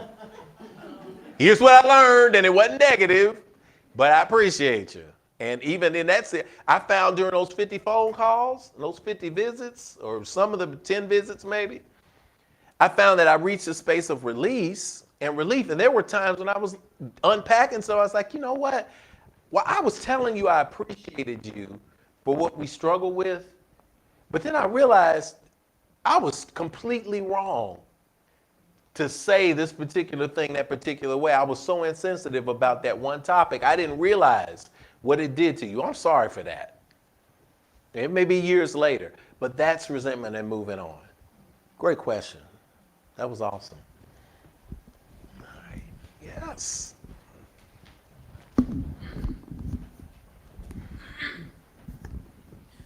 Do you think at some point in times, I know you were speaking about isolation, but do you think there are some times that we as individuals, we pick up stuff all day, every day? Do you believe that isolation sometimes is necessary? Isolation is always necessary. Okay. Isolation is always necessary. And isolation continually happens for many of us. Aside from fun times where it may be interesting, most of us are going to take a shower by ourselves. It's an isolated experience. I don't know about every culture, but most cultures I've studied in the history of the world, when you go to the bathroom and sit on the toilet, it's usually an isolated experience, right? I don't know. There may be some cultures that practice, communal doing that. I don't know. I wouldn't judge it. But there are moments there, right? Little tiny microcosmic isolating experiences. And there's that whole joke about people putting TVs. I did a film once and I spent some time in this guy's, he had this mansion in Venice, and he was like, oh, just stay in the guest wing. And I was like, oh, the guest wing. I was like, this is great. So I was staying in the guest wing and I went into the bathroom and it had this giant whirlpool tool and you press this button and I was like, is that heat? And I was like, the screen and a massive screen in front. There's a screen there in front of the bathtub and then a separate room for the toilet. You close the door and there's a flat screen in the toilet, right? So it's like, wow. So I'm like, this cat spends a lot of time, in these little environments there. But if you think about that, that's often a moment of contemplation. How many of us have had a hard moment and just said, excuse me, can I use your bathroom? Or you went to your bathroom and you sat there in a stall somewhere in public and just let it loose. Everything. Oh, that's good. No pun intended. Y'all so smart. Y'all so smart. I love it. I love it. I love it.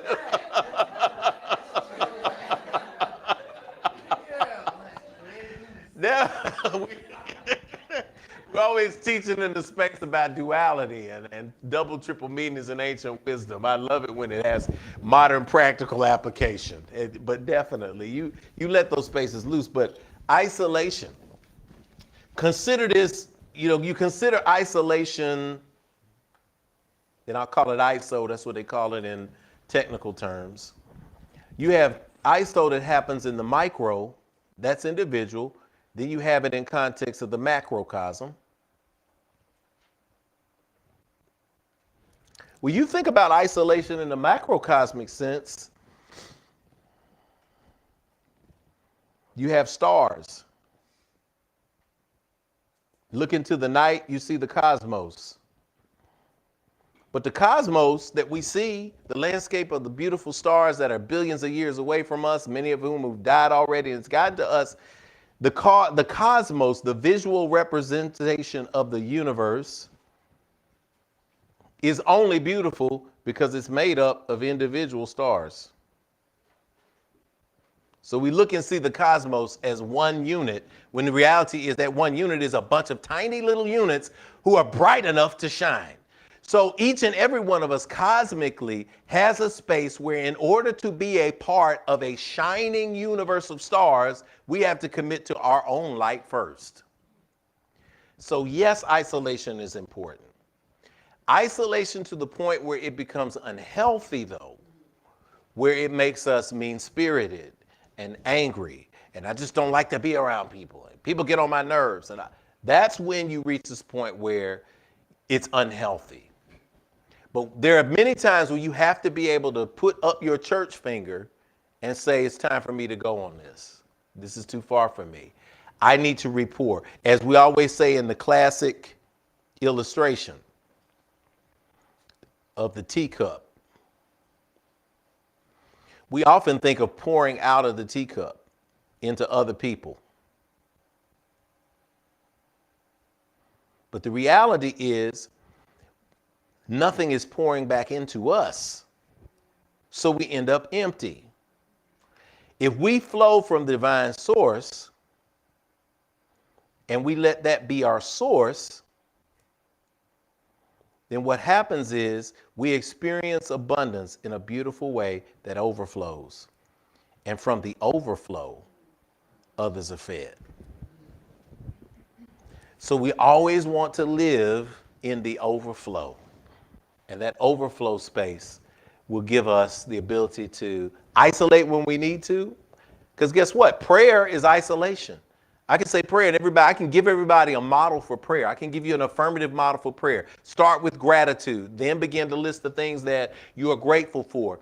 Then speak those things that you would love to see in existence from an affirmative space, and then close in gratitude and say thank you. I can give you that, but that's going to look many different ways, because there are times when you're just going to be talking. And that's an individual space. I've said some of the greatest prayers I've ever experienced when I just start talking when I'm driving on the doggone interstate. And it may be 40 minutes in, I'm still talking, tears streaming down my face, but I'm connected to that space. And I've always moved into a space where I say, I am so glad I was able to get that out. Prayer is divine therapy. That's what it is. You have a space where you can isolate yourself and talk.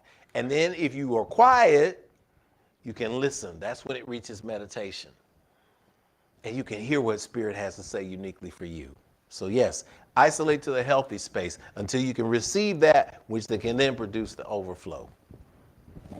Yes, yes, yes. Any other questions? And Tony, if you have something also online, I can give you the second mic for you to read off, because I don't have my screen with me. Thank you. Pass it back to Tony. Hello. So when you asked us to shut our eyes and see divine light around a particular person, my heart rate went up and I started to think about going to the bathroom. So it's like I'm an escape artist. So like I can just go through my life, and I escaped Sylvan Park and the Nations. I escaped my family. I escaped my first marriage. Like I just, when I'm gone, I am gone, right? But this really interesting thing has been happening lately, and I think it's partially because of this series, is I find myself in this one particular community, re-entering it over and over and over. Like I'm not allowing myself to escape it, which would be easy enough to do. And so the question is like just yesterday, I bought plane tickets and everything to re-enter it again. I literally was like, I texted a friend. I was like, man, my finger slipped and I got some plane tickets. Like legit, like I'm not in control of this. For some reason, my soul is saying, no, they're not running. You are not escaping this. So the trick is then when you re-enter those spaces, and then there are those people, like, you're right. You can't go up to them and be like, hey, you, here's what I have to say. Oh, yeah? You could do that a couple of times, but then it runs out. Like you Yes. got to stop doing that stuff, right? Yes. You know, so I'm just, this idea that you're gonna forgive them. I mean, forgive them and like feel okay about them breathing the same air that you're breathing, bruh.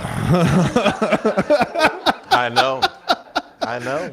I mean, that's that, and it's odd because some of the people I'm talking about, I'm like, oh yeah, I guess I forgive that person. Then somebody else walks into my imagination, I'm like, no, man, no. Like, so how?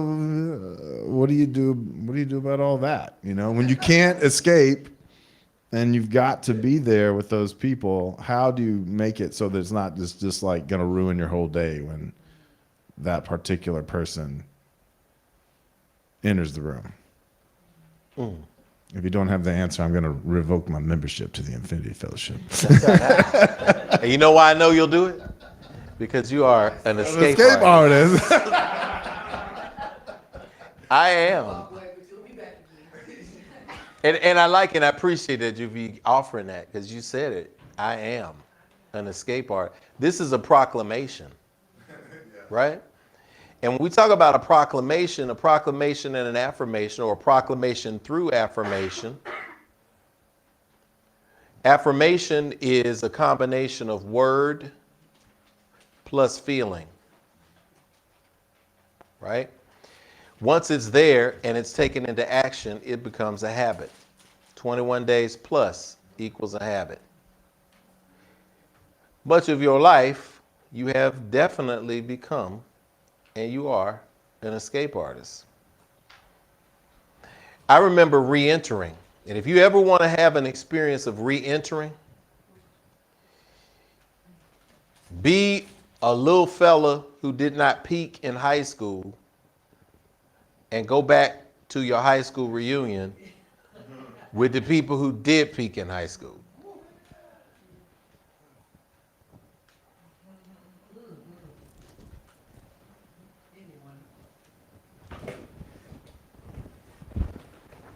When I was in high school, I had a little round face. I was awkward. And I did stuff. I sang, was in a band, and all that kind of stuff. I'm 6'2". I was 5'6" on my driver's license, 5'6", 5'7" when I graduated. I think I may have had a 1.9. I got expelled my final semester doing stupid stuff. But that was it. I'd run around trying to seek acceptance from people. Wasn't very confident. That's why I did stupid stuff. People who are contrary to prior belief, you do stupid stuff when you're not confident because you try to get attention to make up for you not feeling good about yourself. So I was all of that. So imagine 10 years, 20 years, whatever that first one was, I came back. I must have been a 20 year. I've been out of school a while. But everybody was like, let's do high school reunion. So I go back in and I have to re-enter a space that I existed in before. And I have to re-enter and I have to see some of the same people who actually were the big time people in high school.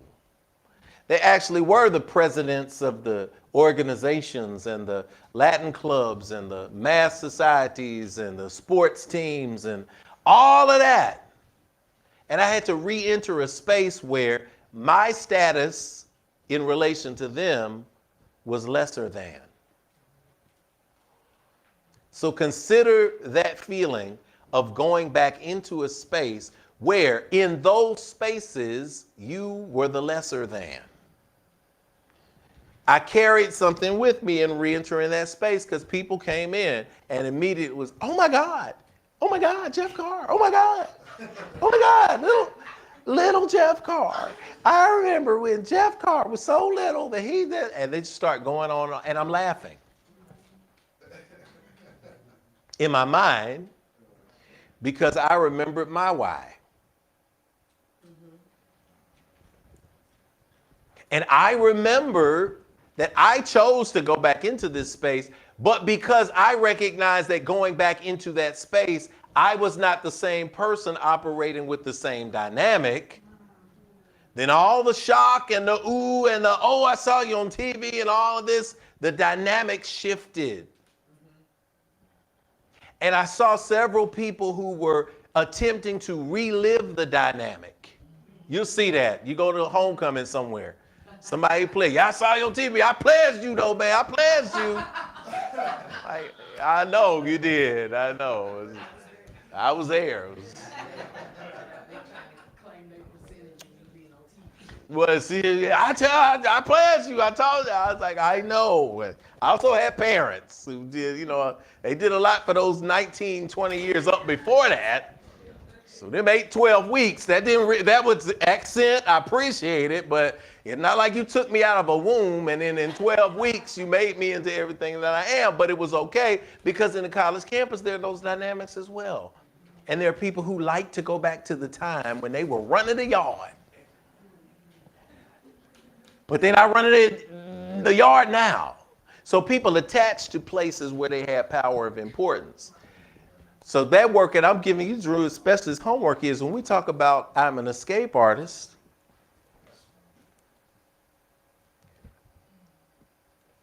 are you also good at escaping from forgiveness?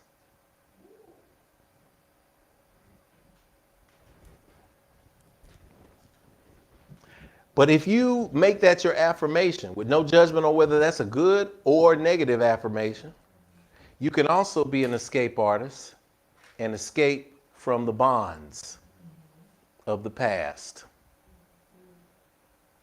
You can escape from others' judgments. You can escape from a prison where other people are the jailers. And when you do that, when you go back into that space, when you re-enter that space, you're not the same person that was in it the first time. I always have that ask to that question, why did I buy the plane ticket? Why do I need to keep going back there? What is it that I need to resolve about these spaces? Why do I keep going back to them? And if there is something good in them that you can find that say, because they help me, they align me, they keep me focused, they remind me. Sometimes I need to be in a competitive space because it makes me produce better. Those things, you can find all of those rich layers. As long as you find the good things that you can then develop into habits, then you are re-entering as a brand new person. And you're re-entering a brand new person every single time. People ask me a hard opinion on something, and I may have a hard opinion at the time. And I will give that hard opinion, and I will add at the end, and I reserve the right to evolve. I've said that so many times over the years. Based on what I have now, what I know, here's where I am, and I reserve the right to evolve. You come see me next month, I may have had a new experience that made me get a new perspective on something. If you cannot evolve, you cannot grow, you die. So we're here to live and to live life more abundantly. So let's continue to do that. Any other questions? Anything come online, Tony, or in the space today? Deanna's got something too. Thank you, Deanna. Hello. Hey. So I like breaking words apart and stuff because that's what I do. Come on. And so if you look at the word isolate, so I-S-O, then late. So like saying that I'm so late, you end up creating the latest version of yourself through that practice. So if we're looking at trying to get to the end stage, which is what late is the end stage, if we continue to do that, we're continuing to create new end stages and creating better versions of ourselves. So yeah, that's me and my words. Go!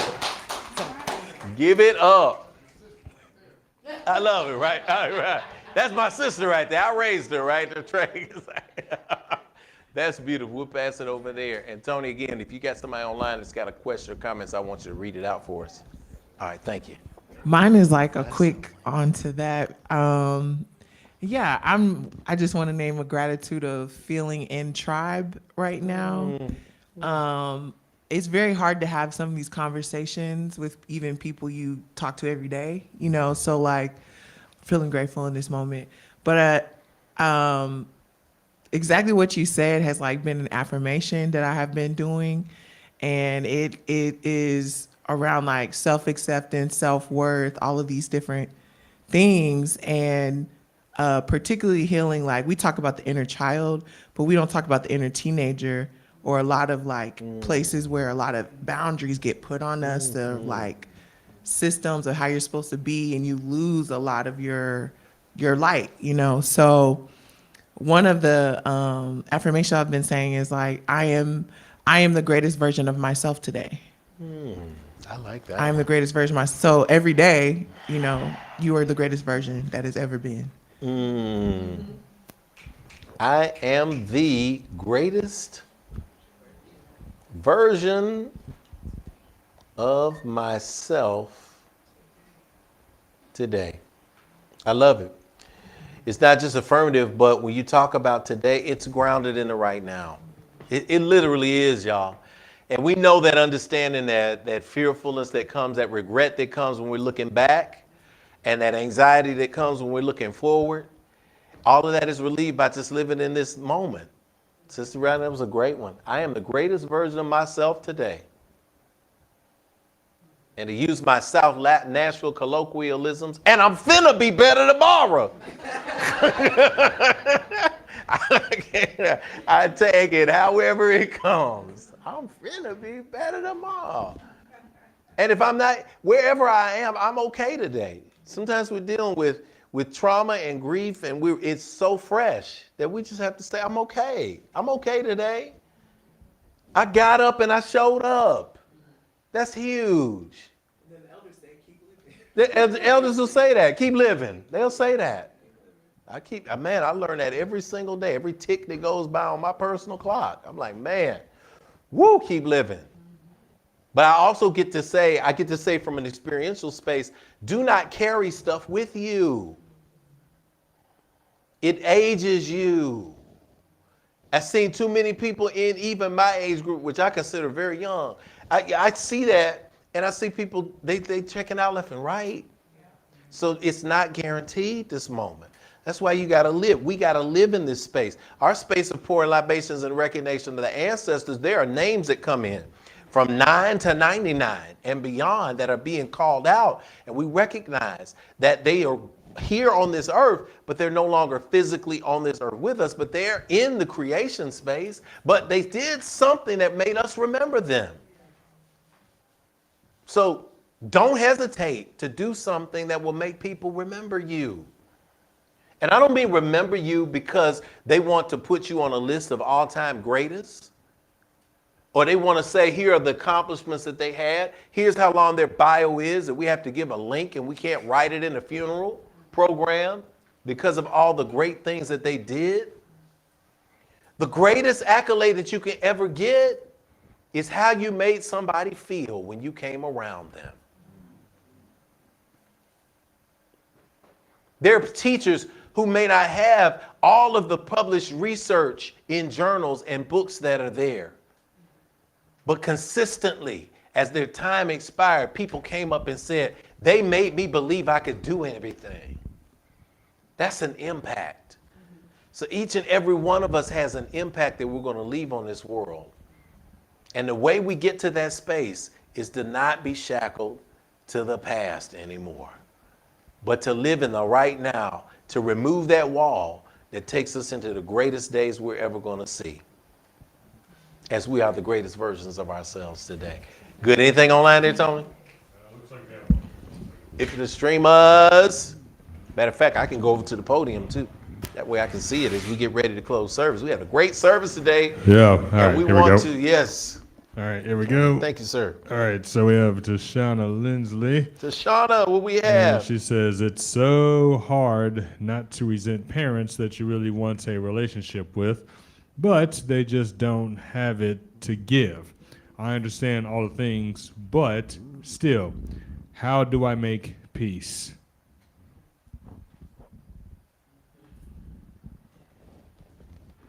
So hard not to resent parents who really want a relationship, but they just don't have it to give. I understand all the things, but how do I make peace?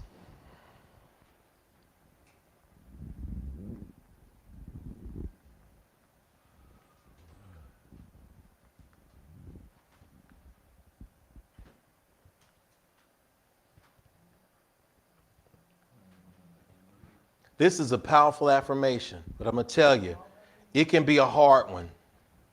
It can be a hard one in practice. The reason why it's a hard one in practice is that when we talk about I have all that I need, sometimes we really believe it. Sometimes we just reminding ourselves to say it out loud every single day. And then sometimes we know it. We have to move to knowing.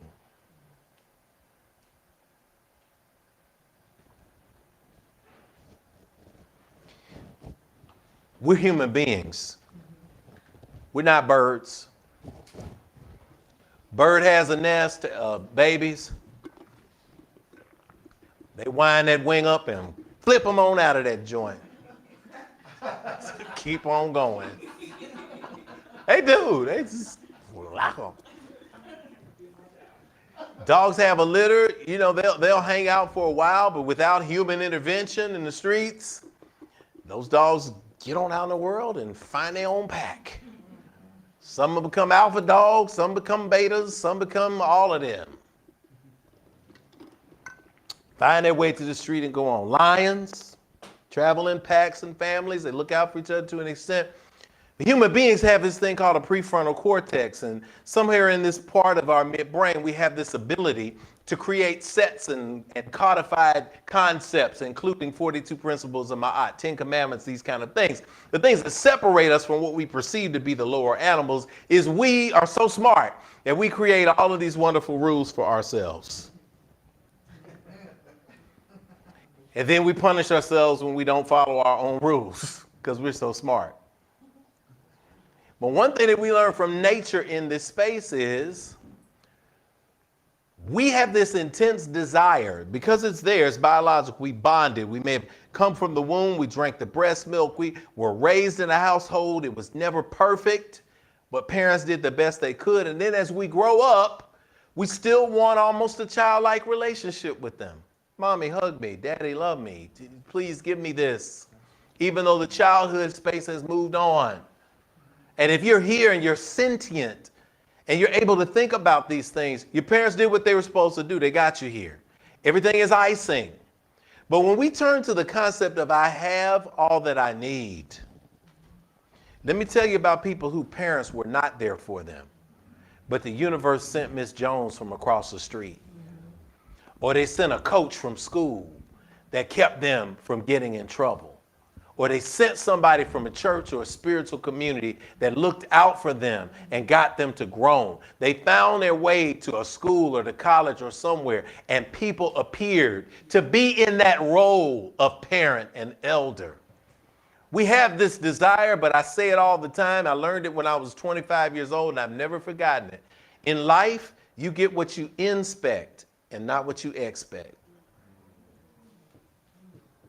Sometimes you expect your blood parents, your blood relatives to be with you and be in alignment with you. But when you inspect the action, you see that they're not. But that doesn't mean that you don't have family that will emerge from other places. If you trust that you have all that you need, the universe will send you those parent figures. The universe will send you that love energy. And when you operate from a space of overflow, I found in life, spirit hits like that. Don't nobody like nobody that's needy. Y'all have been around needy people. Every time you get around, they need something. They just, here they go. They finna ask me for something. I'm using all my old language. They finna ask me for this. They always need something. They don't never call me and say need something. Guess what? Don't be the needy person. When you find a place where you are operating from a space of abundance and overflow, people are attracted to you because they're not feeling the neediness. Sometimes we have to let go of people in places so that they can come to a realization themselves that there is something that they need to do. When you become a complete and whole, when we become complete and whole human beings, our relationship with our parents and our loved ones begin to change. Sometimes in sibling and cousins and other dynamics, There are dynamics we have for childhood that we're messing around trying to hold on to like we have it right now. And somebody who comes back to a family space and they find hard things happening, they say, yeah, it's just like I remember, always in high school. I was in high school 40 years ago. I have spent more time as a grown, realized adult. So let's pause this and get to know each other now as we are now. When we do that, Tashana, I'll send you that. Give our parents an opportunity to see us as the evolved people that we are right now. That we are no longer just the children, but we are now fully realized adults. And if that produces fruit, it will happen over the long term because you cannot control the actions of other people. As much as you want things, you cannot control those things. You can only attract what you are. So if you're a healthy, loving person who are having a healthy, loving relationship with the family you can control, that's the vibration that eventually and prayerfully will connect. But if it does not, trust that the universe will give you all that you need. Let me make sure that before I come back around, I got everybody cleared off the, yes, we got it back on? All right, talk so in there. Okay, one more quick comment, Denise, and then we're going to move it on. We're going to get it to the end. I'm going to get you the mic, though, so we can hear you at home. I like to make sure everybody can hear everybody.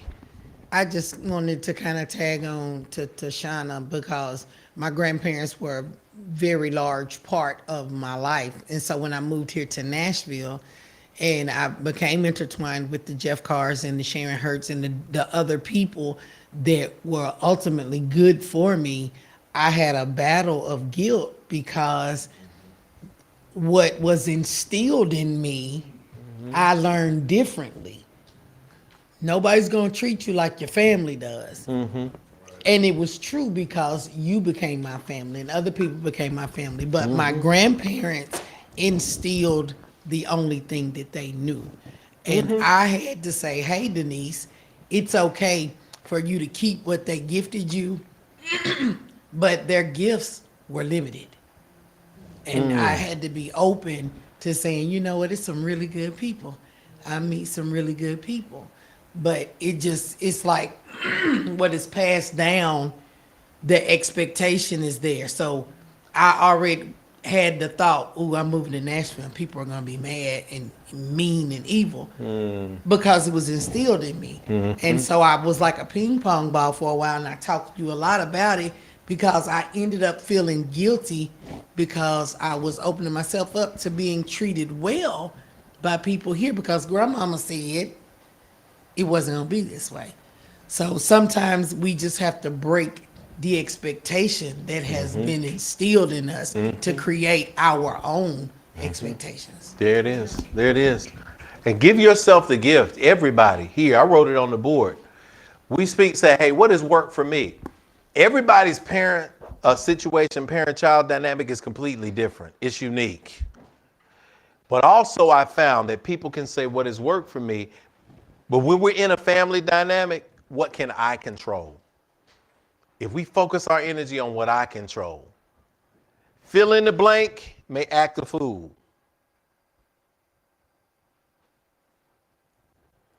But I decide what I can control, how I react to that. And there are many times where we've had to do that with family and friends and say, I have enough data to know how this works out. I've heard this sentence and this paragraph before. When I hear those first three words, I already know what the end sentence is going to be. So I'm just going to go ahead and check out at this moment to preserve my sanity. I love you all. I know somebody here may have a friend. I know it doesn't happen to anybody here, but some people here may have a friend who has had a family dynamic where the family gets together for a certain amount of time. And early on, it's really good. After the red Solo cups come out, it gets a little more fun. Then there's a threshold. It's like being at Sensations at 5:30, and you got the best dancing and the best 2-for-1. I'm just telling on myself because I'm gonna tell you. But about 8:30, you think things start to change. When you're a certain age group, you say, okay, about 8:30, I see. Okay, so your shirts are getting longer. Okay, good. This is not my crowd. I'm gonna move on out because we know after the Solo cups and then after some other conversation and then somebody pulls out a pack of cards, and stuff gets going. And then there's more solo cups. And then there's that tipping point where family becomes adversaries. And people go to their car and get to their trunk, and then people start hollering and shooting, turning over stuff. And so some of y'all have friends who have been in a situation like this, where you say, what can I control? You can't always control a systemic dynamic. But if you're observing, you can always see, okay, there go the cups, there go the car. Okay, it's my time to either delve into this as a conscious adult, or for me to say, y'all have fun. I'll see y'all later. Call me and I'll pray for you on Monday when y'all need to get this resolved. I can resolve things for you. And then, that becomes the answer to that question. You find the community where you can find it, but you watch those patterns. And more importantly, proceed with the question, what can I control? From a sincere space, turn to somebody and say, how are you today? Turn to somebody and say, how are you today? Just, how are you today? All right.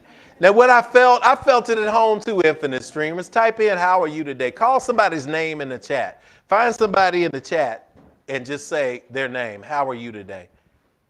I found that to be one of the most powerful phrases I've ever used. I was at a restaurant the other day. I was at a coffee shop, and I came and stood in line, and I got there, and the person asked, how can I help you? But what she was really saying is, I'm sick and tired of you people. That's all I heard. That's all I heard. How can I help you? I mean, it was like, and so me, I'm like, I'm going to tell you how you can, that's what your immediate, I'm going to tell you exactly how you can help me. But I just took a deep breath, and I said, how you doing?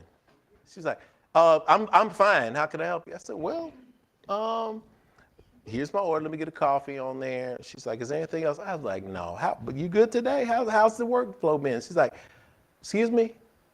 I said, how are you? Are you doing well? She's like, it's busy. I said, well, it's all right. Just hang in there. She was like, thank you. She went and got my coffee. She said, do you need anything else? Can I get you? She's like, thank you for, nobody asked me that. I said, it's all good. Just, hey, keep doing your job. I'm glad you're on point.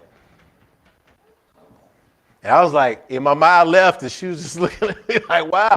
And I was like, all you next 20 people, you're welcome. Right. I don't know if number 19 might set it off again, but for the next few afterwards, we planted a seed of love bomb. So hopefully we'll get to that space. All right, y'all. We have had a great discussion. We've had a great lesson today. We have spoken our affirmation. Tony's going to transition us back over into the space for our slides as we prepare to leave this place today. Wonderful things happening. After service, got a chance to hang out and get our cars worked on, get to that space. As we get to that, I'm going to ask you to rise to your feet. Place your hands over your heart. Take a deep breath. If you're at home, we ask you to stand as well in this space today as we work through sealing this in affirmative prayer.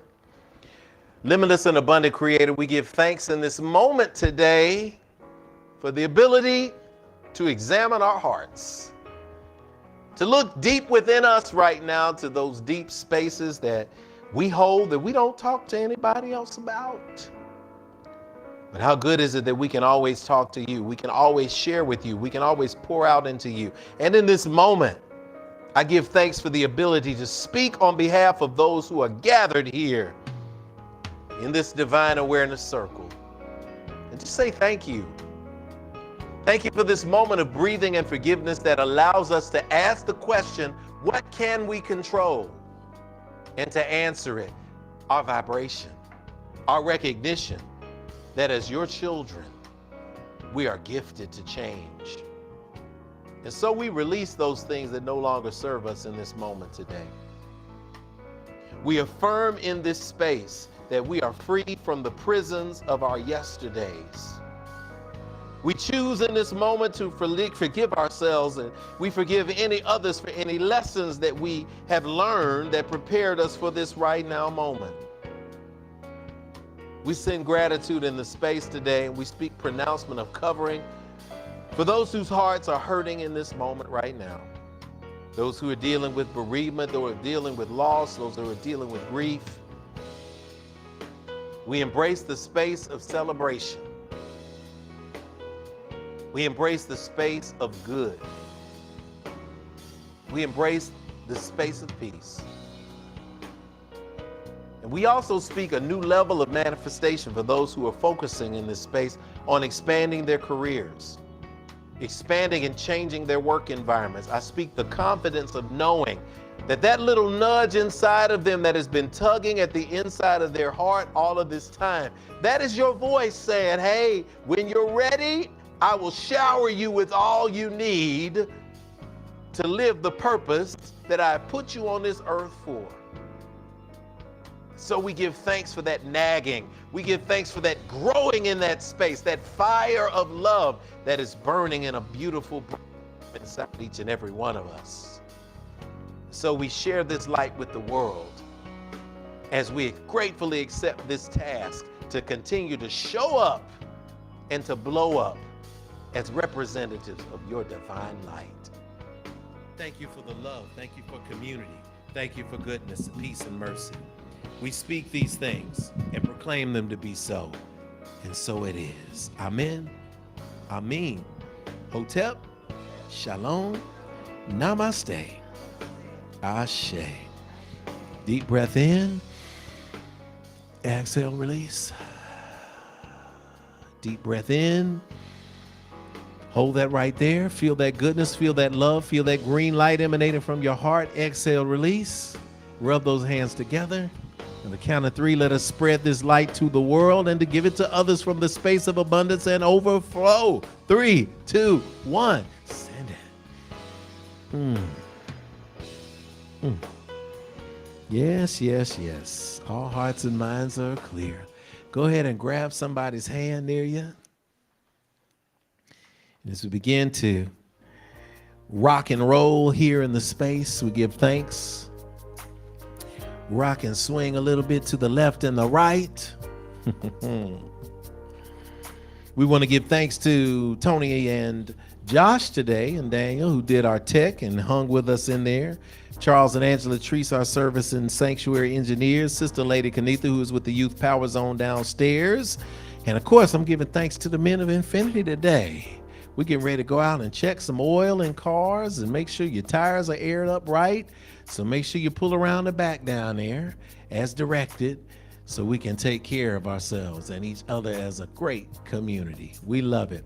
Let us sing together our closing song here and at home. Words are on the screen. If today's a brighter day and we are on our way, then we can begin to heal ourselves again. Oh, we remember yesterday, and yet today's the day. God's reminding me to look at you and see family.